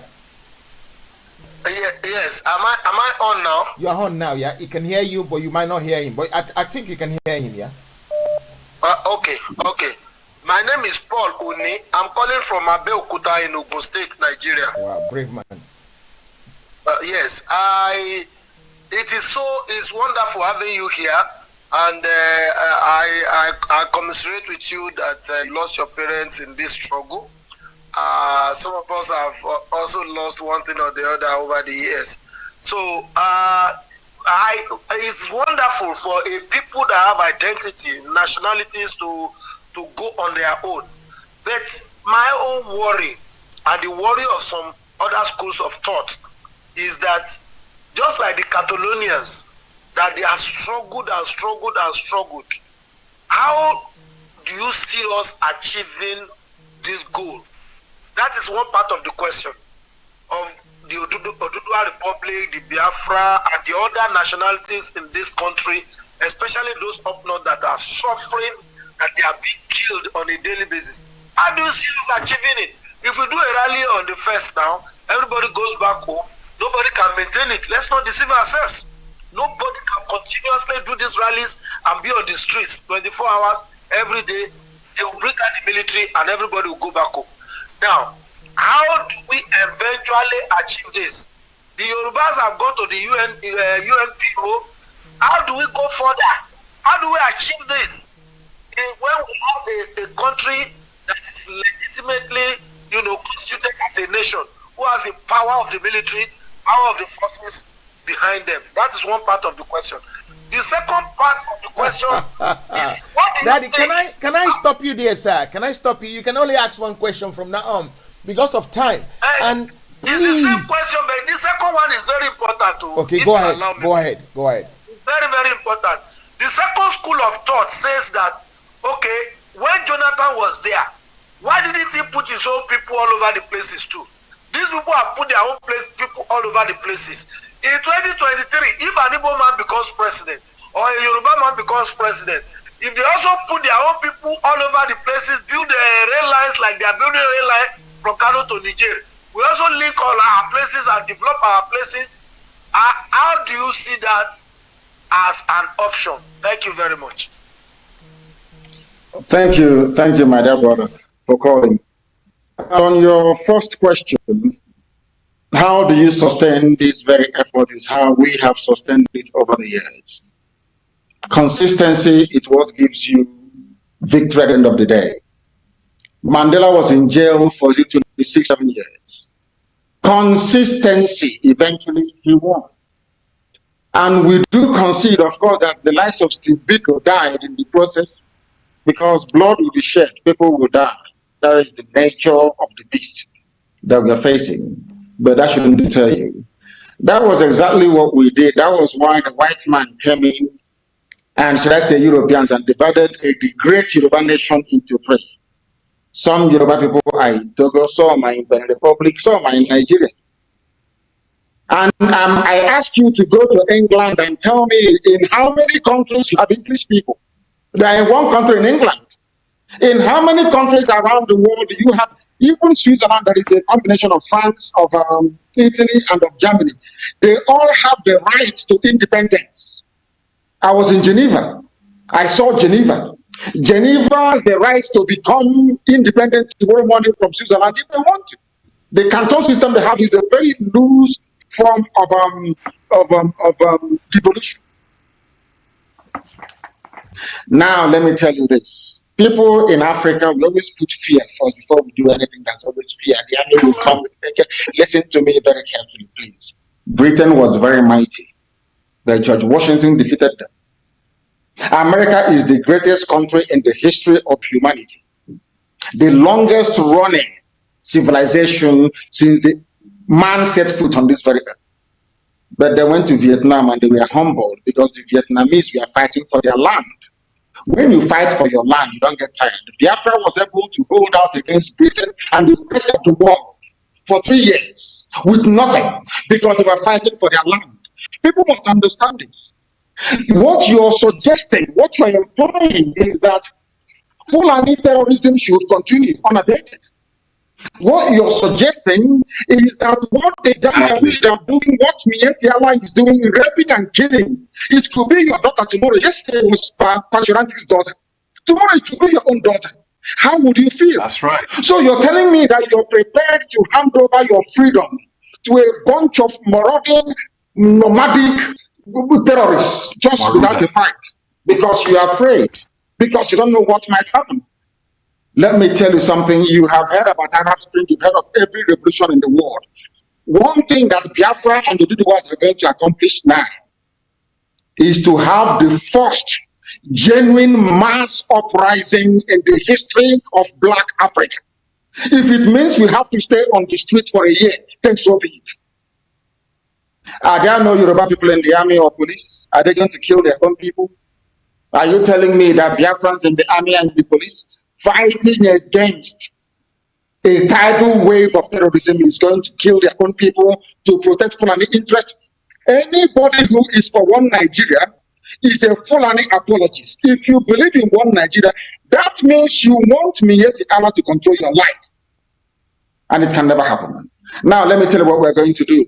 You are now about to see pressure sustained. It's called civil disobedience. Martin Luther King used it in America and it worked. We go to our libraries, we write theses on this, we write projects on this, but the implementation is the problem. That is the issue with a black man. To implement that thing they have read is always a difficulty until we came and change the narrative. It's called civil disobedience. There are many ways you can disobey the government without breaking the law. And if you don't do it, the world will not understand how dire and critical your condition is. These are the things you must appreciate and understand. Coming to your next question, you appoint, if you like, my dear brother, if you're the president and you appoint every Yoruba person in the world into your cabinet, NEPA will still not give you light 24 hours a day. The schools will still be very, very poor. Do you know why? Because of the institution upon which Nigeria rests. Nigeria is resting on corruption, ineptitude, and mediocrity. Even if Jesus were to come down from heaven to be the president of Nigeria, things can never improve. That is the way the place is. And let me ask you a simple question. Did your grandfather or your ancestors create Nigeria? Who created Nigeria? The man that created Nigeria to serve the interest of his country, not your interest. And you, as a black man, you have come to sustain such falsehood. And that is why you cannot develop. That is why you have no electricity. That's why you have no good roads. That's why you have no housing. That is why if you graduate, there are no jobs. Because we as black people, we don't go back to the root of the problem. We always prefer cosmetic, outlook, or should I say outcome. The fact of the matter is this. With this new alliance now in place, the zoo will crumble. And I hope there will be no election in 2023. You know, when I was calling for election boycott, people don't know the meaning of it. They don't know the meaning of civil disobedience. Imagine if we had boycotted elections in 2015 or 2019. Do you think, what do you think will happen? By now, that restructuring that some of you are calling for, they will be begging you to have it. Because nobody voted, and the world will be asking, why didn't they vote? They are angry. Only then can the world step in. This is just simple common sense. And I'm sure we can remain resolute enough to carry this thing to the sweet conclusion, I would say. Thank you very much. Mr. Moderator, sorry, I have one word for Paul Oni. Can I just give him the word?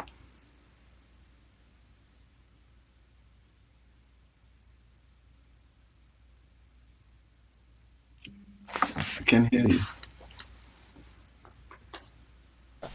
Okay. The guy, Mr. Alagbala, on this one, could you go ahead quickly, and I will be taking Maurice after that. Please, caller, because of time, my brother has been sitting there for a long time. The line is now closed. He will be back here very, very shortly. The two caller I have on the line now is the two caller we're gonna take, and I'll bring you back to the studio. Mr. Alagbala, could you go ahead, please? Yeah.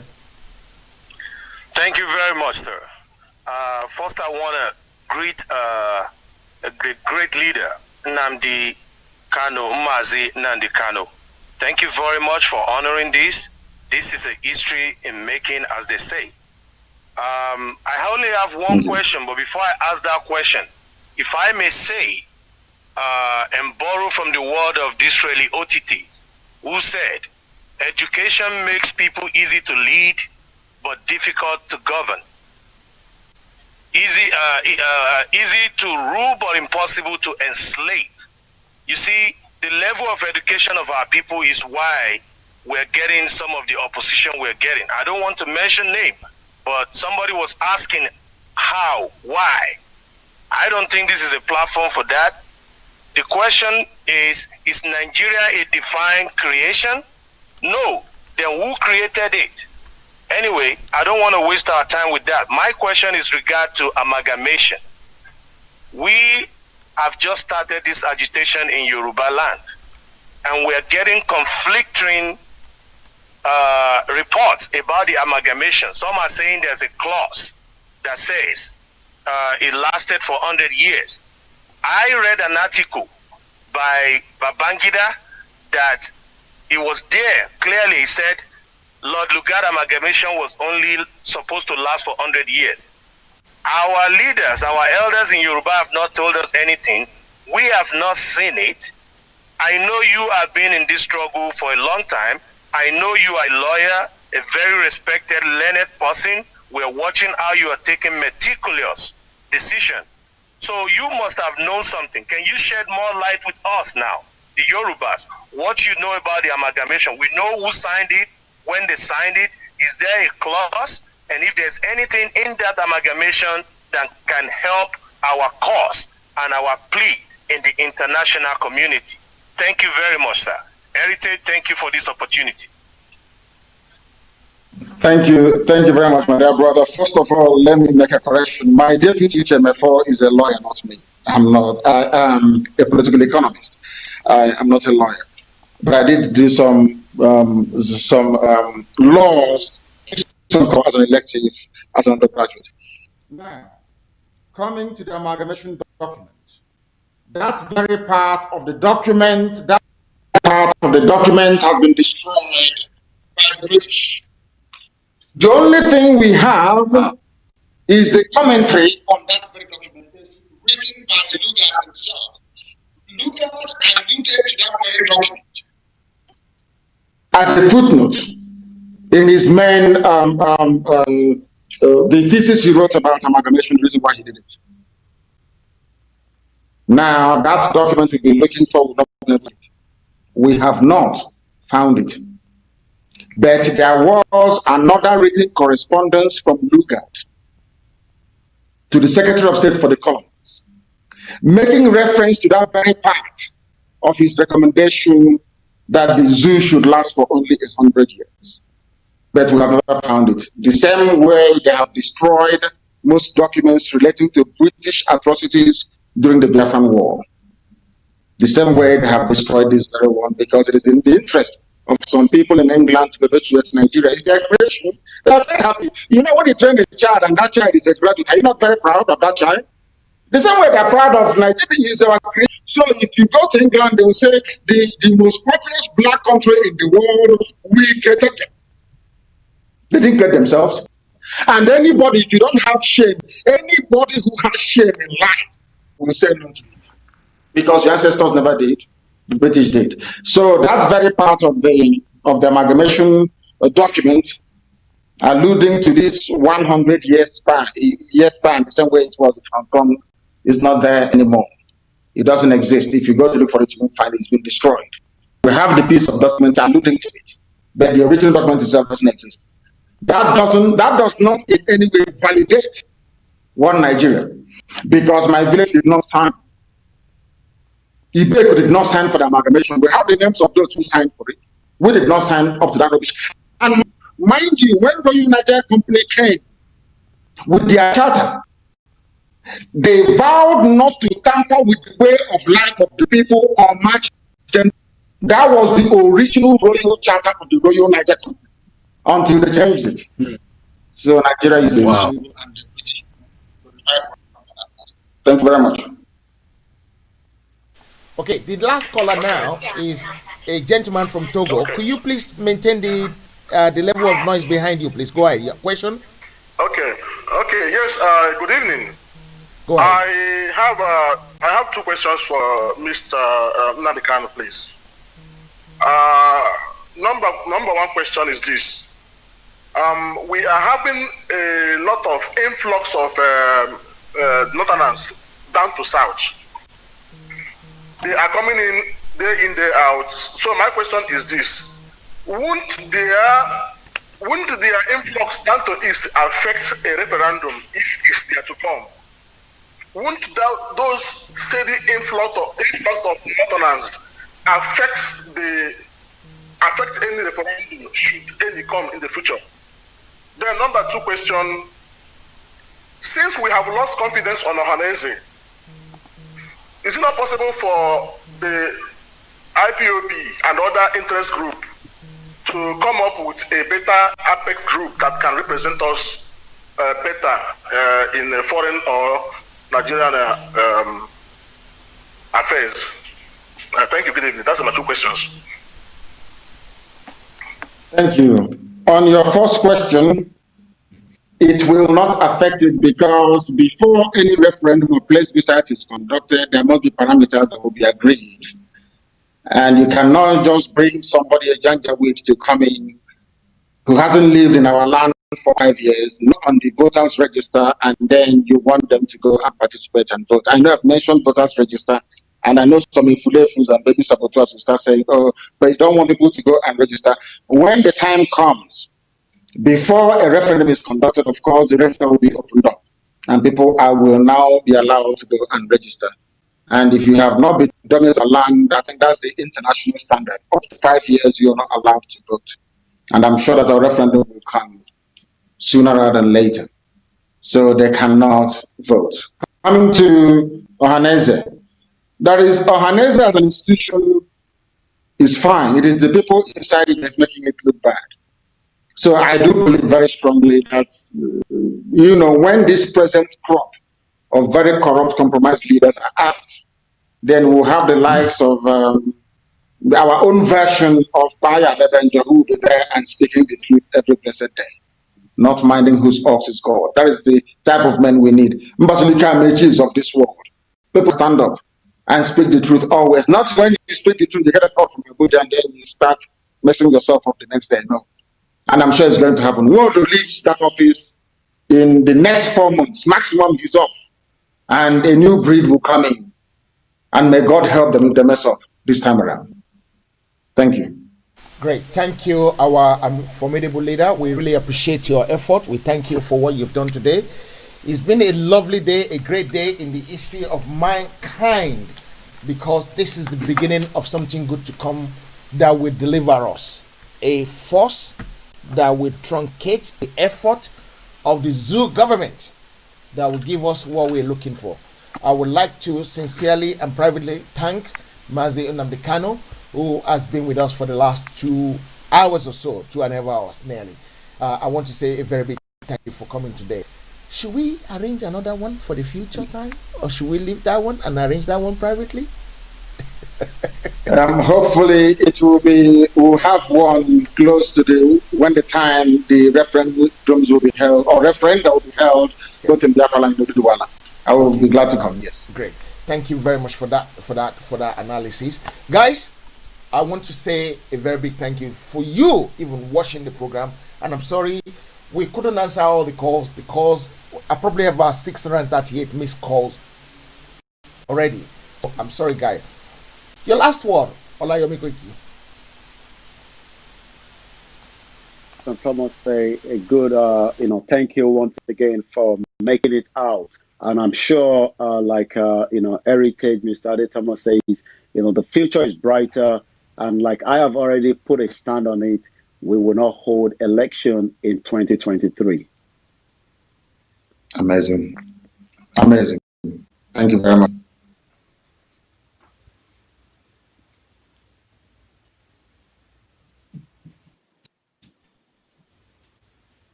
I didn't hear you, but of course, I would say as a part in short that it's a very great time again listening to your very good proposal for freedom for your people, and we believe very well that by God's grace the Oduduwa nation, the Biafra nation, very soon will emerge.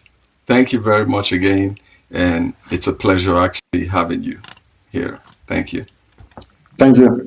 You're kind. Thank you.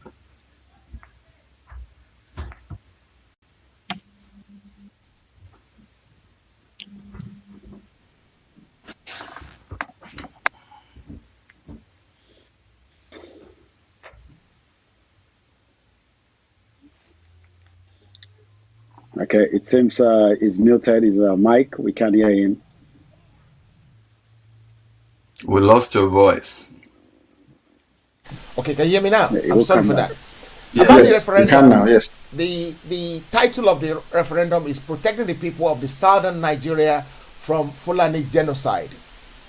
And it says, are we going to wait around and see another Rwanda happening in the southern part of Nigeria? What will you advise, or will you advise more people from the east to also sign this referendum as a way of pushing something, the petition, as a way of pushing it forward?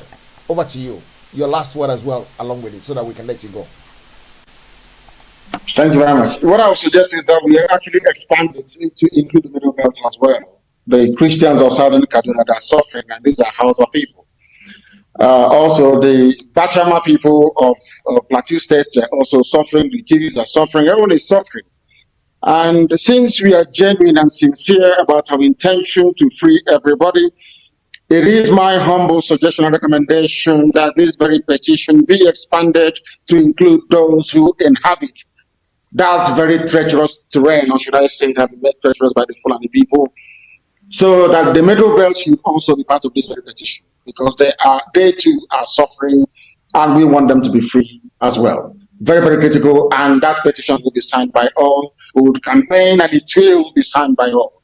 Anyone who doesn't sign it, that means that you're giving us a way to Fulani Janjaweedism, and it's not a type of condition that we would like to live under. And by way of closing remarks this very evening, I want to thank Heritage. I want to thank the Yoruba One Voice all over the world, the Yoruba World Congress, everybody who has made it possible for us today to interact in a way that a few years ago would have been deemed impossible. That goes to tell you that in life, or should I say in politics, nothing is impossible, everything is possible. Our goal is one, our mission is one, and that is freedom. Not just freedom for Biafra or for Dudwa, but for every trapped nationality within the damnable zoological republic. And that is the solemn pledge that we're making this evening, that we will not stop until everybody is set free. I thank you all once again for listening and for watching us from wherever you are around the world. And until we meet here on this platform elsewhere, good evening from here. Nice. Well, it was a very nice broadcast from every one of you guys. I want to again thank you, all the people that have taken their time. I know your time is very precious and your data is very important as well, but the most important thing is your freedom.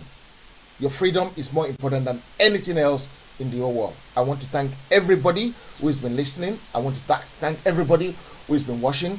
I want to thank everybody who has supported this program. From everybody that tried to call in and couldn't get in. I'm so sorry that you couldn't get in, but it's just the way things run. The petition has been pinned underneath there. I will amend the headings tomorrow so that we can move on and get it signed to the right figure. Once again, the leader of the IPOB, Mazi Nnamdi Kanu, we thank you for coming. Guys, until again we come your way again, I remain loyal to this and committed to this struggle. And Heritage Television remain committed to free everybody that want freedom across the black African states of Nigeria. We don't want to be part of it again, and we will not be part of it again. From everybody in the studio today, and from me, we want to say thank you very much, and God bless you. God bless you. Thank you. Okay.